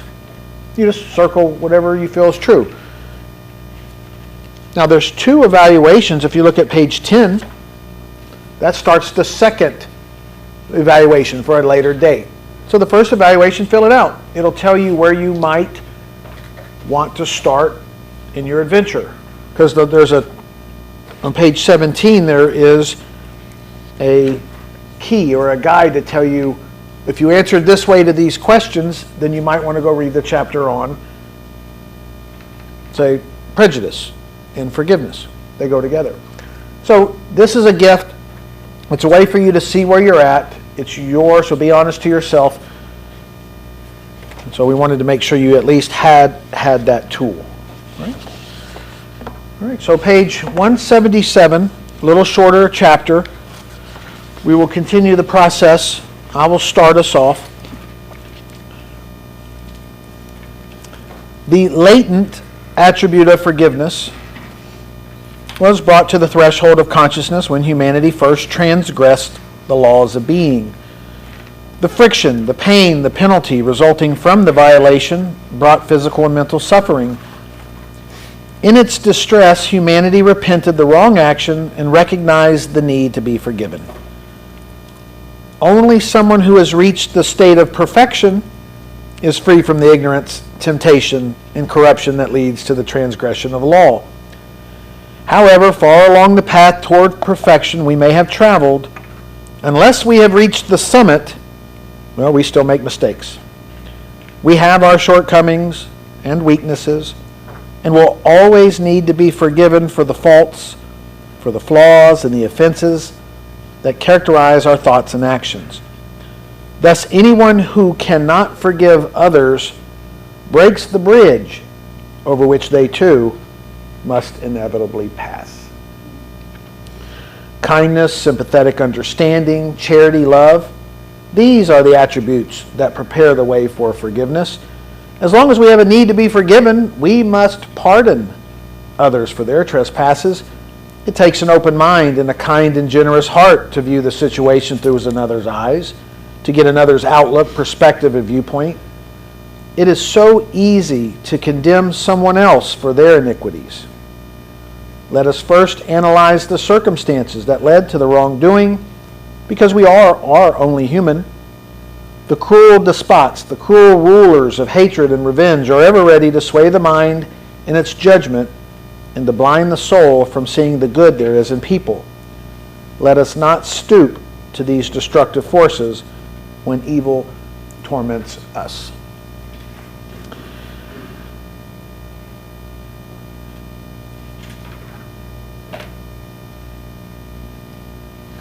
This idea of that last sentence, first paragraph, anyone who cannot forgive others breaks the bridge for which they too must inevitably pass. That just reminds me of don't burn the bridges.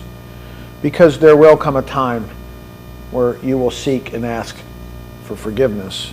And if you don't grant it, you can't have it granted. It just doesn't work that way. And sometimes that's with others, and sometimes that's with ourselves. Go ahead. Patsy and Tom, the word repent comes from the French, and it means to rethink. Rethink.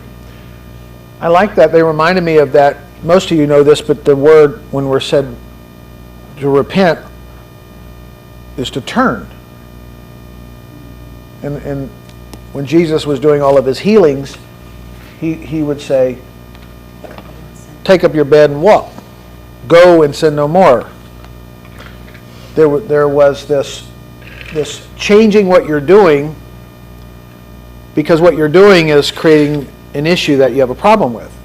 So in the neuroscience aspect, well, if you created a habit in your brain, then you just have to recreate the habit. And most of what we're doing, we're making it too complicated. We've created the habit.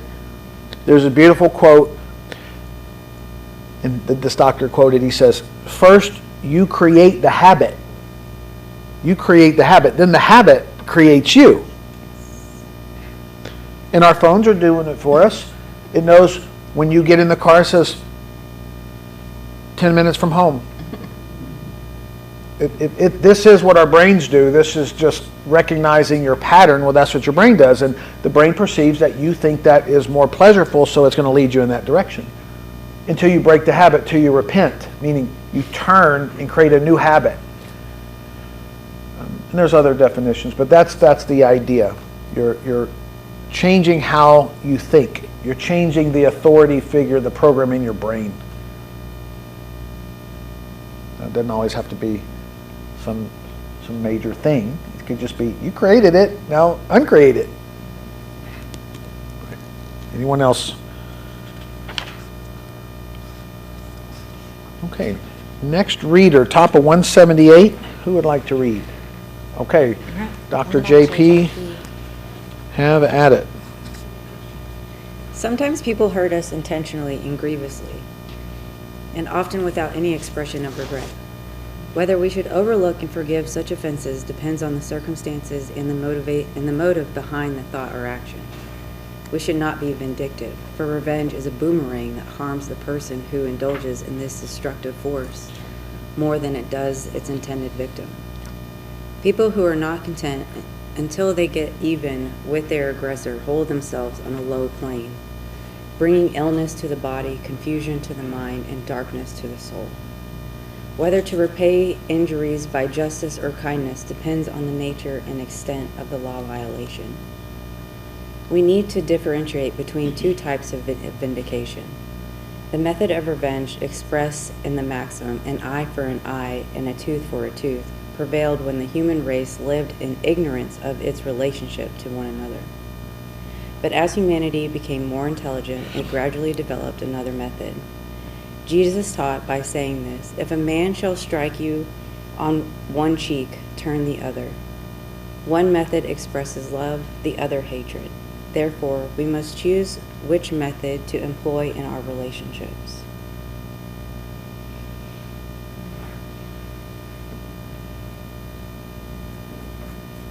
For myself, I really try to choose or make a conscious decision to come from a place of love, even if I'm feeling judged or misunderstood, and just hold that level of compassion for whatever that person is going through. How did you, she says that she generally will hold that idea of love and compassion for others. Were you born with that ability? No, it was a practice. It was a choice. It was a conscious choice. Okay. Because I would like to, in preference, I would like to have that be given to me as well. You trained yourself somewhat to be able to do that more and more. Yes. Again, that's how I'm making it overly simple, but that is how the brain, you train the body. It's your servant. It's designed for you. You're the one in control. But if you give it to the body, then the body will take over. And when the body does take over, or the brain takes over, we're in trouble until we change it. See, sometimes we want to make it about others or some outside forces that are doing things to us. Well, maybe, but that makes you the victim. But you have choice over what you're doing. So I haven't really seen an instance where I couldn't change my action or change the way I thought about the event. So sometimes it is that. It's just us choosing to see it differently. And that's what this book is trying to do is, if you see it this way, well, let's look at it this way too. But if you only look at it from one side, you're only going to see one side and you're going to be blind to the other side. So if we start asking questions about the other side, and then what I'm talking about is, well, how is that a benefit to you? I see it's a negative. How is it a benefit to you or your family or your situation? And one that says there is no benefit, then they have closed their mind to another side, and for that they're going to experience what they experience by only viewing it one way. They cannot always be a certain way. Always loving, never hating. Always faith, no fear. They never worry, they're always hopeful. It's not possible. Our brains are designed to judge, seeking pleasure over pain. That's just how the physical mechanism is. So we strive to develop our reason. And then at a certain point, we develop it, and then it becomes intuitive and it becomes a habit, just like driving a car. Remember, go back for just a second. Your first time learning to drive a car. All the emotions, the parent over here, the driver's person, the other cars, the fears, all of that. And now look at it. It's intuitively. We drive, we talk, we eat, we listen, we type. And now the cars even drive for us. So that's that. But the idea is we develop our reason, and then that's what comes out. Out of the heart, the mouth speaks. That's a hard one. Because that's what came out. So I'm not judging you, that's just what came out. So let's work on that. Or not. I was just going to say, it came to me, and I don't know if I'm misunderstanding but where it says the verse on the eye for an eye, tooth for a tooth, to me that's just like another way of saying still what we reap we sow, right? Like if I'm going to judge somebody else, then that same judgment that I'm judging somebody else with, is going to be used on me as well, yep. Right? So I just want to be conscious of, what I'm doing because, that judgment, like it said, is a boomerang.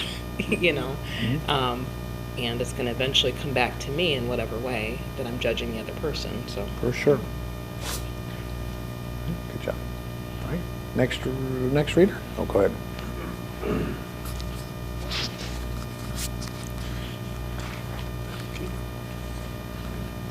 Those who harm us by word or deed, and who do so knowingly, are violating natural law of their own detriment.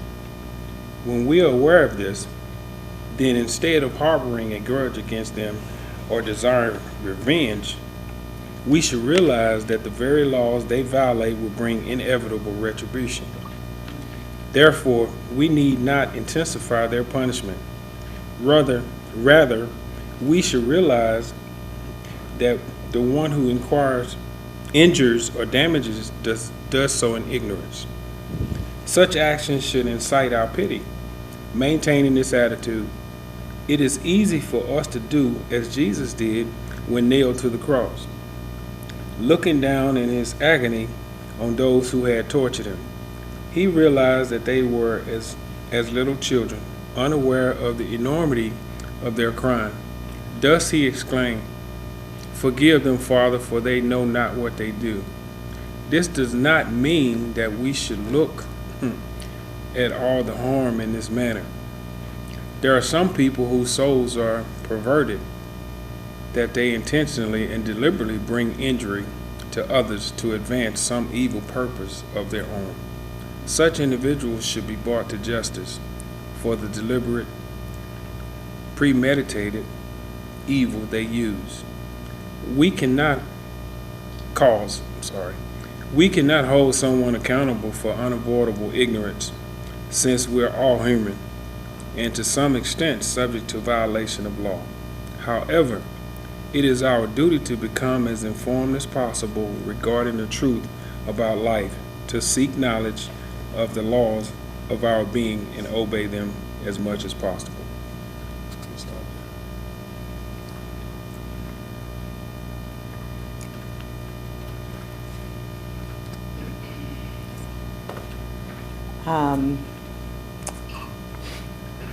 So I was in a marriage where when I filed for divorce, his objective was to destroy me, talking about these people with their intentions. And the eyeglass thing reminded me, I was walking through my living room one day, about to take my daughter out to her dad, and I was just like, he is just, I'm going to lose it because it's just so bad. And I had the television on to the Christian station, and a woman by the name of Marilyn Hickey was talking about how she was the first lady in her church, but there was this woman who just, every time she came up to her, it was like nails on the blackboard. And she's like, Lord, here I am, the first lady, and I don't know what it is about this woman, but I just don't like her. And the Lord told her, you have to put on my glasses. I want you, every time you see this woman, I want you to see her through my glasses. And the Lord said to me at that point, this is going to be the hardest test you're going to have to pass, and that is to love your ex-husband. And, he said, there are no social promotions, Tracy. You have to pass this test. And so, we can read this, but when you're in that spot where someone is just, they're evil, it's a really high calling to make the choice to go this route. It took years. It took years, but I have to say I'm a better person for it today. And they talked about the law, I think, of retribution. In the end, he ended up not seeing my daughter she hasn't seen him since she was 16, and she's 36 because of his own wrongdoings, assaulting and all of that. So that law is going to play out. But I'm glad that I made that choice to strive for that higher calling. What a great picture of this is going to be your toughest test. So those of you that have areas of your life that are intolerant, prejudice, not forgiving, that could be the greatest test in your life to move you in to experience the next thing that you are there to receive. But it holds, you're tethered, and it holds you. So if you don't, as my friend here says, if you don't cut that umbilical cord, you'll be forever attached to it, whether you're right or wrong. But you cut it by loving it enough to let it go. So you've heard people say, if you love it, you'll let it go. Well, you see it for what it is. And I love that idea, that picture in my mind of God saying, you need to see it through my eyes. The universe is saying, you got to see that I have 8 billion individuals here all fulfilling my puzzle. I have an 8 billion piece puzzle, and every one of you are a piece. Without you, the puzzle's not complete. I went, oh, thank you. Right, moving on.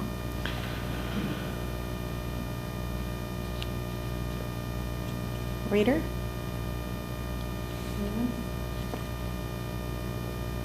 Okay.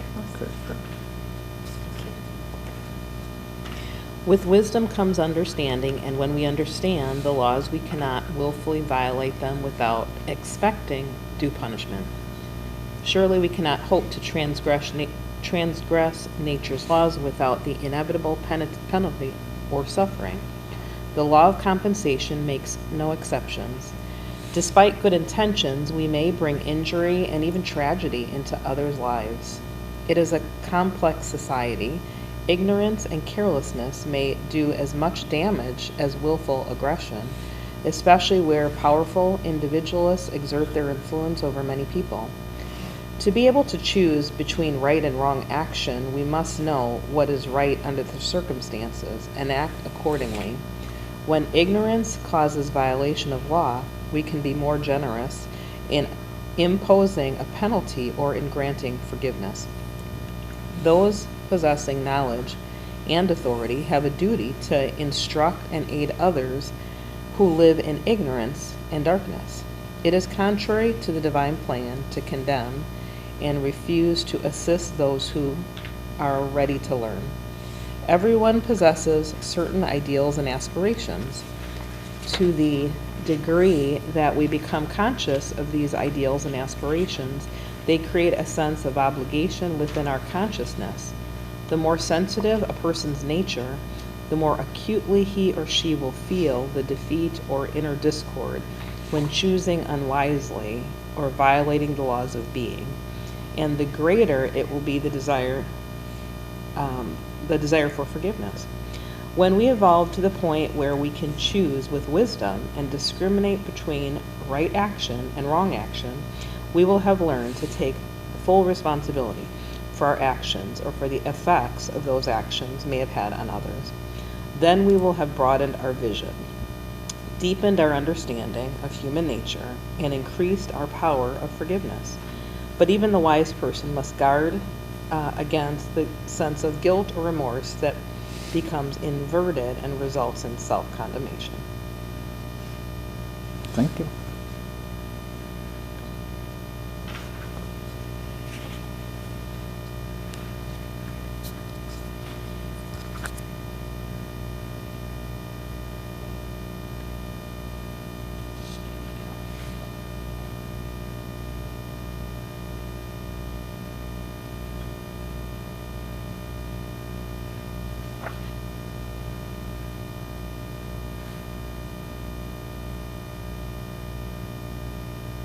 This is a heavy book. This is the good part. This is forgiveness. You look at things in a new light. It's humbling. It's revealing, as it was said earlier. It's just truth hitting you in the face. Now, whether you want to look at it that way or not, it's just data that you get to take or don't take. But anything that gets stirred up from the unconscious to the conscious is a hint. Mm-hmm. And all of us have little things popping up in our head, and it pops up for a reason. It's unbalanced awareness, unbalanced emotion, prejudices and biases that pop up. And then we quickly cover it back up. Well, but they did this. And Yeah, I think I shared this this week in a discussion, but last weekend our pastor brought up we were talking about forgiveness, and he really had us go inward and spend some time with that thought of who is someone maybe that you need to forgive. And I'm like, oh, I'm good. Don't know anybody. Yep. Sat there in some quietness for a little bit, and here a face popped up, and I was like, oh gosh, I haven't looked at that in a really long time. Back to what Doc was saying, the subconscious has those things right underneath the surface. But we've buried them so we don't have to look at them or deal with them, so we can cope with life and function. But those bubbles that are under there, those are the things that are holding us back from being that better vessel for God to express through. So once we can allow those things to bubble up and look at them and extend that forgiveness, remembering that and every time I tie it back to my health, happiness, peace, and success, I'm like, oh, I definitely need to let go of that one, or I definitely need to have a conversation there. So when you start really understanding, everything's on the way. yes, It's revealed at a time it's revealed because it's now time to look at it. And we can put it back down, that's fine, and deal with it later, but it pops up because, how about now? Here's an opportunity for growth. Paul says, consider it all joy. What do you mean, consider it joy? My grace is sufficient? Okay. But when we see it no longer as in the way. as we see it for how it serves and what its point is, we're grateful. Yes. We're just grateful. We're like, oh, okay, thank you. And then we're get ready for the next ride. The roller coaster is Of life. but hopefully we're advancing in our Consciousness. roller coasters. Yes. Did you want to read next one? Or you had something?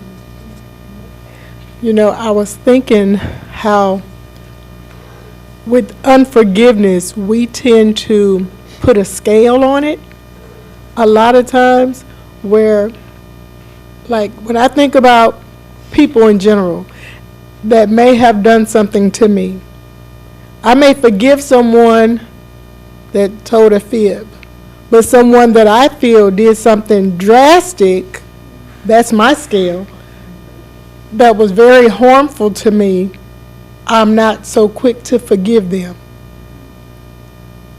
And if I think about the tools that I'm learning, and even what Scripture tells me, and going back to, here I underlined something that said, those who harm us by word or deed, and who do so knowingly, are violating natural law to their own detriment. So who am I to one, put a scale on it, and then determine whether or not they're deserving of my forgiveness? when also we read something where it says that unforgiveness, I got to be willing to forgive because I eventually will have to cross that same bridge. So if I'm putting a scale on it, or even the limitation saying, no, I'm not going to forgive you because you did this really, really bad thing to me, I'm trying to take on a position I'm not authorized by saying, okay, because you did this to me, I'm going to be your punisher. I'm going to be the one to determine what your detriment is going to be. And I'm not authorized. I don't even have that authority or power to say it, speak, or do it. But when I just focus on my role, and my role is forgive them, because again, it could have been an unavoidable ignorance. It could have been like what Jesus said, they just didn't know. But if I just do my little piece. Okay, on that point, the old statement that if we are stepping someone else's shoes, well, we couldn't possibly know what each person is going through and what they feel. It's not even possible. I think I shared this quote this week and when we were studying before, but grace never seems fair until you need a little. Grace never seems fair till you need a little. That's from Bob Goff, if you've studied him. And then Patsy and Tom said, some have called guilt the gift that keeps on giving. Remorse means to chew again. We have the choice, stop chewing the cud of our past experience. Yeah. Good. All right. You can read. Where do we start? I'm sorry. It looks like to forgive of a wrongdoing on page 180, in the middle. Okay. To forgive a wrongdoing, sin, or mistake implies we are liberated from every sense of condemnation, that we are free from a sense of punishment, fear, and morbidity. We cannot be forgiven as long as we retain within ourselves the burden of condemnation. To gain freedom from the relentless pressure of condemnation, we must learn to forgive ourselves and to forgive others. Self-condemnation can bring more pain and suffering than any outside destructive force. Continually indulged in, it stunts the growth of the whole organism, body, mind, and soul. If we sincerely regret some wrong thought, word, or deed, the logical action is to analyze the situation and profit from the failure of transgression. That means we strengthen our powers in the firm resolve and avoid making the same mistake again. Jesus understood that a sense of guilt was at the root of most illnesses, and he often told those who came for healing, your sins are forgiven. The Christian Bible further urges, let not the sun go down upon your wrath. In other words, let us make peace today with others in our lives, for tomorrow may be too late. During our brief stay here on this earth, why should we indulge in hating anyone? Let us instead exchange a good deed for an evil one, forgiving the other person for their offense, and in so doing, contact that person's soul and lead them toward the light.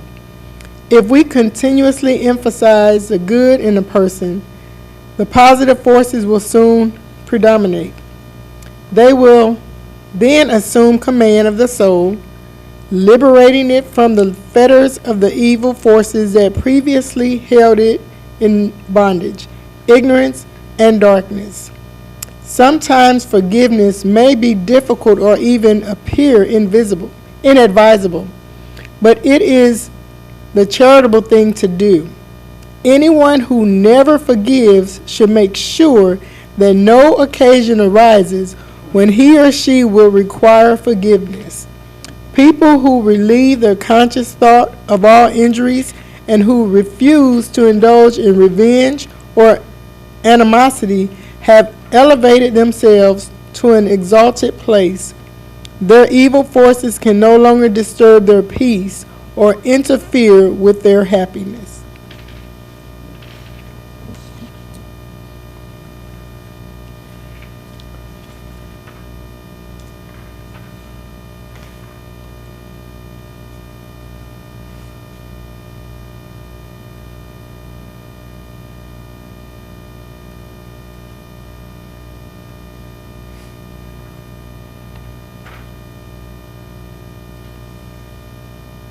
just knowing that holding on to guilt, unforgiveness is the root to most illnesses. When that manifested for me years ago, I didn't know that the illnesses I experienced was a result of holding on to unforgiveness. I didn't even realize that some of the pain I dealt with that we talk about here was a result of unforgiveness, until I came to one of these meetings and laid on the table dealing with unforgiveness, and Dr. Bobbitt did his healing zone. And now I look at things so differently. Now, does that mean I no longer have unforgiveness? No, because there's still some other areas where I need to forgive. But that particular situation that I had unforgiveness caused me to look at things in a broader perspective, and to not be so quick to hold people to a standard that I'm not authorized to hold them to. Thank you. Now let's back to this chart. This chart, if you tie any of these on the back of your book, just look at the back of your book. Under mind, we'll keep it, any of those. We'll focus on the negative right now. Any of those fall into that 80% category that creates all the self-created disease. And we're not taught that. So there's two ways that we go about it. I go, well, prejudice, intolerance, criticism, self-condemnation create your disease. It's an imbalanced thinking. Unforgiveness. That's why the opposite of intolerance and prejudice is forgiveness. It's the opposite side. Here's what happens in our brain. You perceive a threat. The brain says danger. The brain releases chemistry so that you can run or fight or flight. Things like adrenaline, things like cortisol, things like epinephrine. It's a chemistry. The brain says, I'm in danger. Let me pump up. I need to fight this or run or flee or hide or get stuck. That's chemistry doing that. Your heart beats fast on purpose. Your breath beats or breathes faster on purpose. Your digestive system slows down on purpose. But on the flip side, you're in peace and harmony and being lazy and sitting around and no problems in the world. My life is great. Well, then you release a different chemistry. Oxytocin, serotonin. These chemistries and then that creates a problem. Here's why. The chemistry is supposed to be balanced. When you go too far this way, you start creating disease. You go this, you create disease. So yes, sitting around too much in bliss all the time creates disease. What do you mean? Because you're only filling the body full of certain chemicals and not the others. So you become lazy and you don't think. And you become, in the animal world, you become a victim of the predator. You become the prey. And so this is really what that thing is saying. That's your chemistry, your perception of what's happening, good or bad, right or wrong, fear, faith, creates your chemistry in your body, and then the chemistry in the body creates the disease. Tight muscles, headaches, digestive problems, glandular issues, heart conditions, nervous disorders, 80% of the time. The other times you're either falling downstairs, you're getting in accidents, you're putting poison in your body, you're not getting the right nutrition, you're not sleeping, you're not moving your joints, you're violating law. All of it's a violation of law, and the symptoms are your feedback to get you back into the center so that you can live the life you're called to live. That's really what we're doing here. It's just masked with a lot of different words saying that your awareness. So we're trying to help you increase your own awareness, but you have to do it. All right, let's keep going. That's so long, right? So long, at the bottom of 181, so long as evil natures endure, so long as we are caught, bound and subjected to habits and passions that enthrall us and rob us of our self-possession, forgiveness must repeat itself. Whenever the nature is penitent, we must give it another opportunity. Unforgiveness can never be approved, whether the wrongdoer is penitent or not. Unforgiveness is born of a deep sense of injury, which is usually brooded over and always excused in the mind of the one thus indulging. It is a type of solace for self-pity and has no place in the progressive life. Anyone who has risen above others' petty offenses never allows another's wrongdoing to influence his or her nature to the least degree. We can have nothing to do with any evil directed towards us other than to protect ourselves to the best of our ability, however the occasion demands, and to preserve our attitude from being disturbed. We must learn to forgive and forget others' offenses and realize that true forgiveness flows only from a strength and greatness of soul. The person with true forgiveness is conscious of their own force and security and therefore above the temptation to resent any attempt to interrupt their happiness.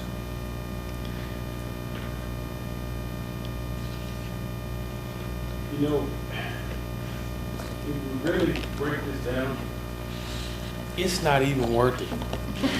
It's not. If you really think about it, if someone has done you wrong and you continuously see that individual or those individuals, 9.5 times out of 10, they're going on about their life. Even if they offend you in a setting such as this, on the other side of the room, they're laughing and joking, and you just all messed up. It's not worth it. It's creating illnesses. It's not worth it. It's not. So I want to get back to what you just said, because I feel like, I was just telling a friend, I said, I'm really manifesting that scripture that says, pray for those in authorities so that you may lead a quiet and peaceable life. So I feel like I'm in a peace bubble right now, because I've stopped enabling, I've let go of toxic relationships, enforced my boundaries. So how does that swing back to disease? Because I feel like this is the end of the matter, is life and peace. Yes. So I'm in a good place I'll right say, now. This is a great question. Those who hear says, look, I've worked it hard in my life to go from swinging over here. Now I feel like I'm more on the positive, peaceful side, and it's one of degree.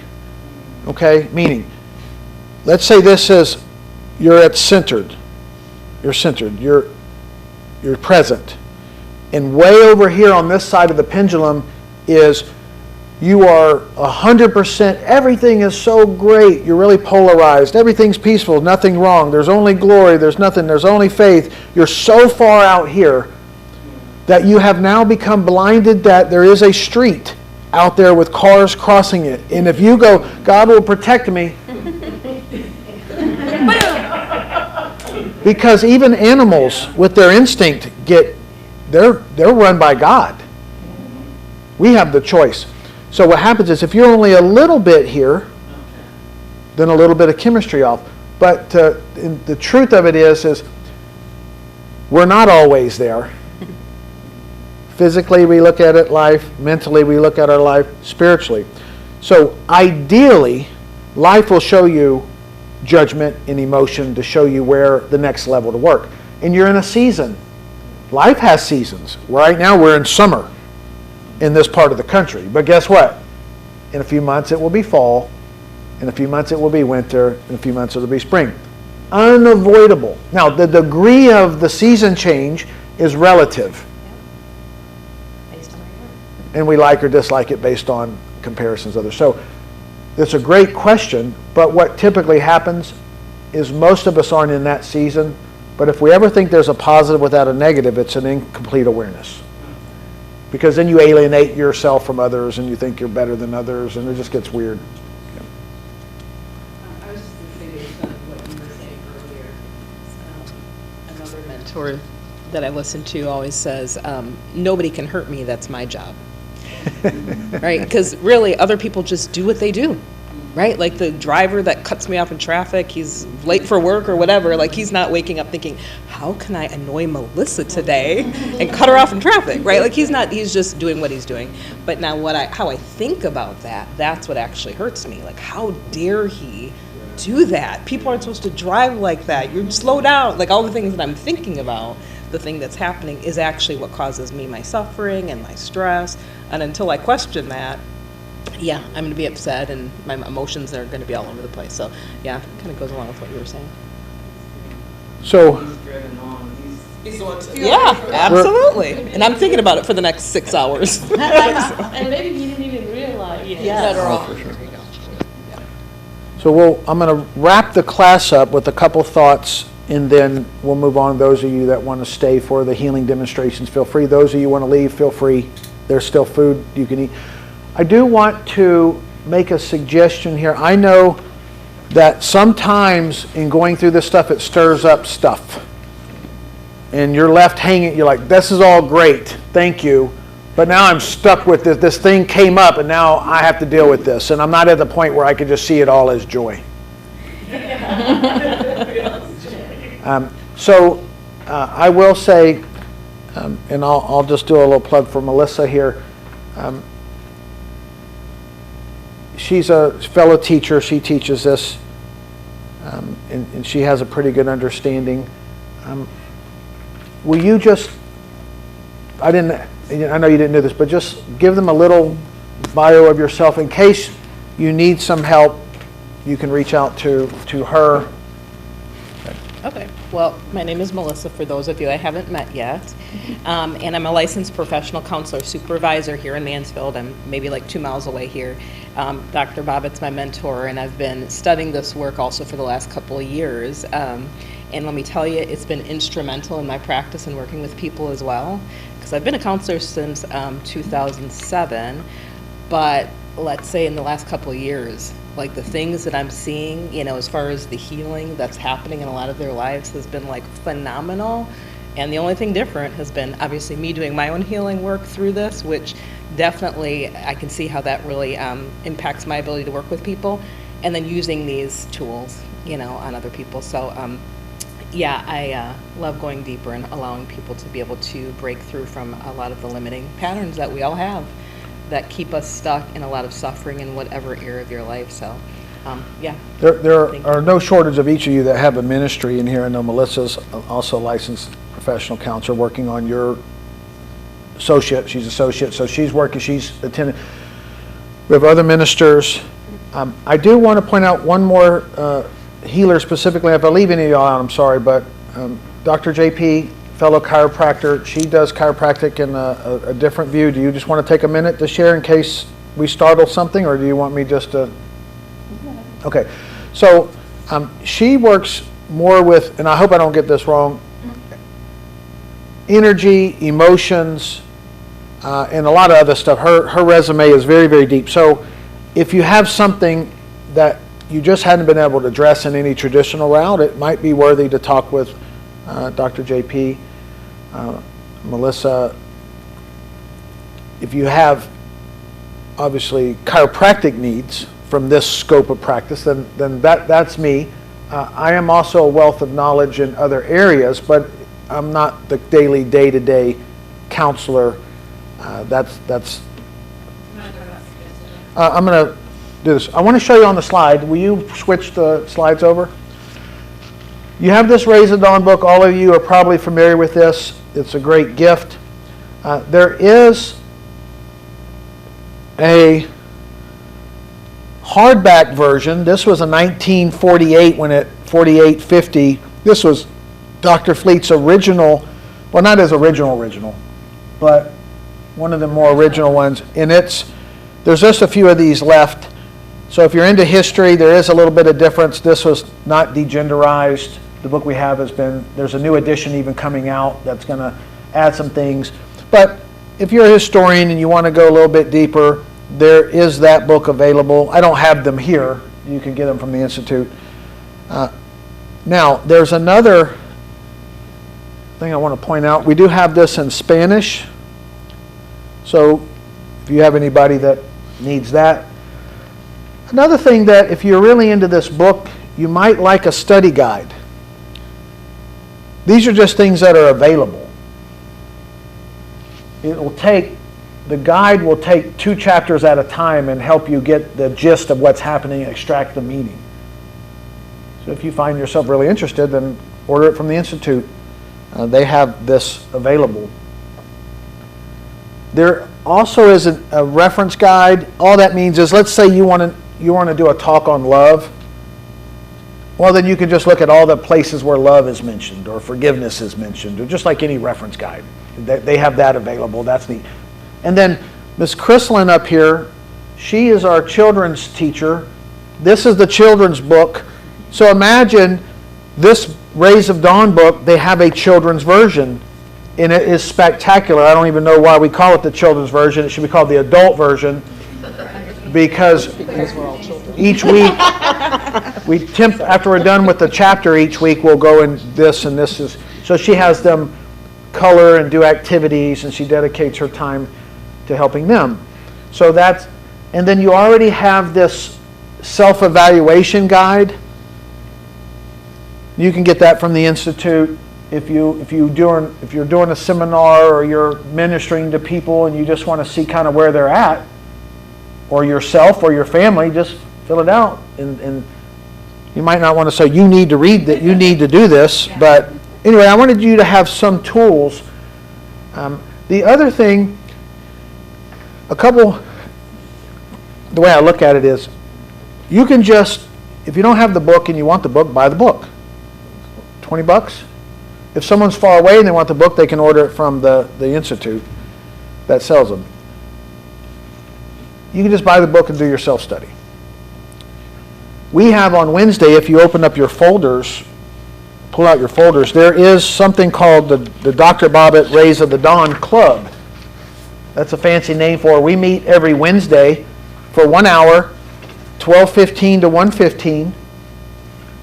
And it's online and in person, and we do 1 chapter a week. And we, just like this, we open it for discussion. It's just 1 chapter a week.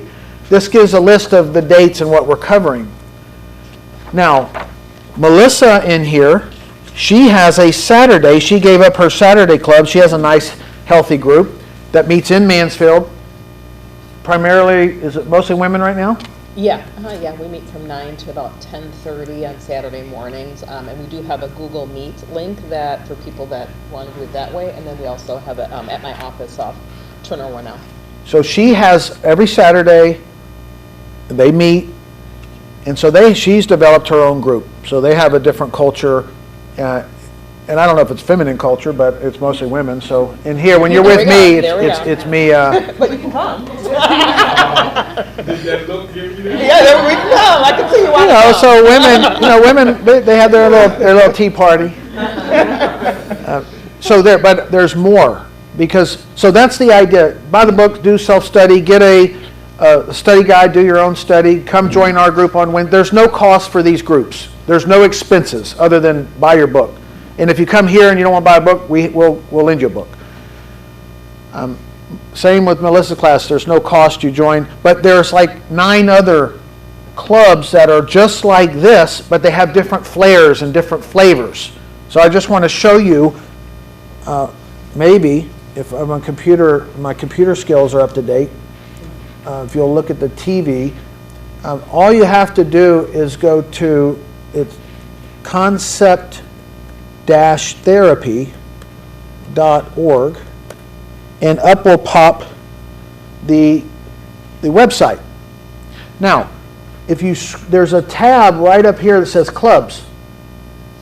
You just click on the clubs, and when you do that, there's of course a calendar that you can look at to see all the clubs that are available. But let's go right here to this. It says Rays of the Dawn Study Club.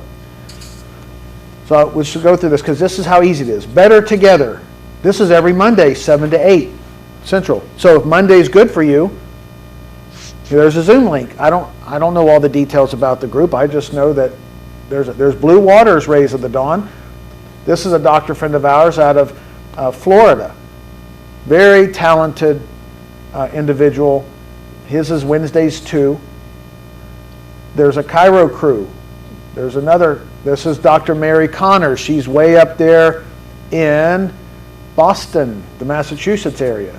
She is a hoot. Faith Works, that's Miss Melissa right here. Faith Works. Then there's Light on the Path. Look, that's every second, fourth Mondays. So you just look, there's a parenting adventure. So those that have, you want to go that route. Then there's ours.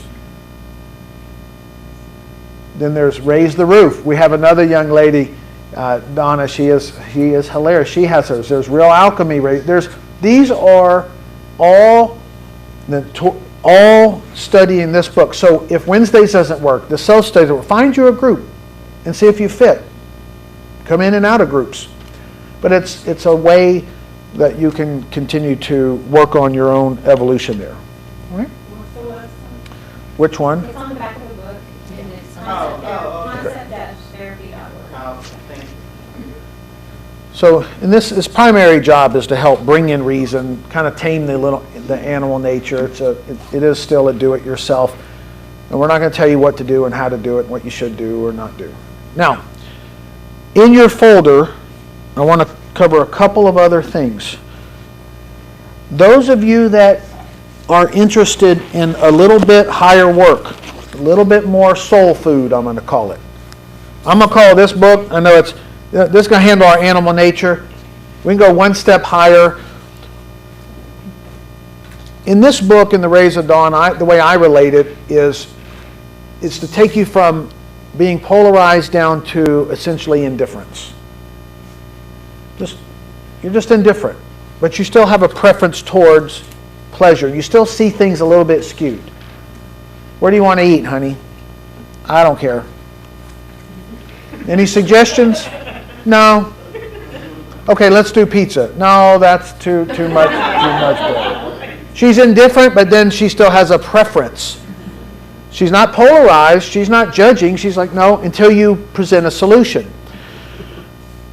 What I'm going to share with you next, Dr. Fleet's signature work, is concept therapy. The word means working with the fixed ideas in your mind. This takes you from indifference to love, indifference to unconditional love. First, you got to work through your emotion, and then you transcend that, and then you do start to experience this one life and love people for who they are. When you learn to love people for who they are, they turn into be the people you love. So, you have a flyer, a trifold. It says, what is concept therapy? I'll just give you a hint. This is what Melissa, Kim, and I have spent the bulk of our last few years studying and learning, so much that we decided to teach the universal laws and how they apply, and how to recognize, bring the unconscious stuff in our life conscious, and how to use natural and universal law to balance that stuff out.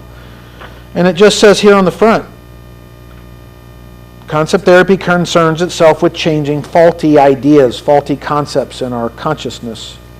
And then it teaches methods by which these may be discovered, understood, removed, and replaced. You open it up, and it says that this is a philosophy of life based on the ideas in our lives, that our lives are profoundly influenced by these ideas stored in our minds. Ideas about life, right, wrong, God, religion, health, disease, and more. And I love this part. It says it teaches the fundamental principles essential for obtaining health, happiness, success. It is therefore the means by which one may gain wisdom, and wisdom one can live in harmony and peace of mind. And it goes on. And I would love to read the whole pamphlet to you. Take the time and read it. It's another level of understanding. So, and we have a couple of cool classes coming up. If you look in your folders, there is a class schedule that says when we have the next concept therapy class. It is here in Mansfield. It's essentially a 3-day self-mastery retreat. Such a retreat, you get to stay in your own home if you're local. If you fly in, you can get a hotel. But it's a 3-day self-mastery, self-education awareness course, and we can talk more about that if that interests you. But there's another thing that's coming up I think you might find interesting. In the back of that folder, there's a flyer. This is brand new. No one has seen this yet. We're creating it. Transform your healing practice for suggestive therapy. I'm going to do an informational, a workshop just like this, but on this idea. At an early age, each of us has begun to be impressed by suggestions, some which may be negative. Whatever is impressed in the consciousness or upon the cells of the brain in the form of a picture remains there and can be stimulated into abnormal vibrations by our environment unless we recognize what is taking place. And then, if that vibration does come to the conscious level, we can either accept it or reject it. And if we find that it is negative to us, we'll know how to stop that abnormal vibration of that picture, because we do think in pictures. Most people, unaware of what is taking place, are accepting negative vibrations daily. These then become negative autosuggestions. And all parts of the personality are affected. Many diseases are caused by negative autosuggestion.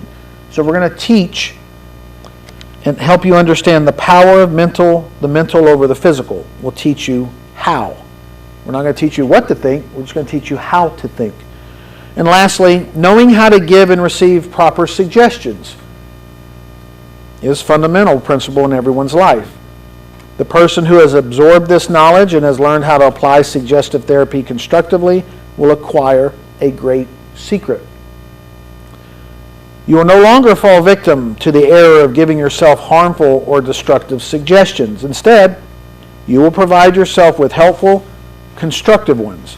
You'll learn how to image the positive results you desire, then suggest and act accordingly, and you will be amazed at your results. So, more details later, but I want to let you know, if you look on that flyer, it's not only geared towards healers, but if you have a friend that is a healer, any kind of healer, or anyone who wants to know how to heal, or any of you that are prayer warriors and you want to learn how to pray in another manner, I say that sounds wrong, more profound, this will give you the mechanics behind prayer.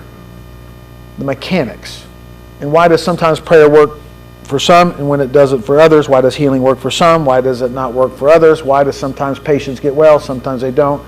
This is a master class in that. So that's the end of the promotion as far as I have today. If you have any interest, just ask. And other than that, we'll take a break. Those of you that want to stay. Those of you want to go. And then we'll do some healing demonstrations after that. So thank you. You have 8 minutes. 8 minutes, she said.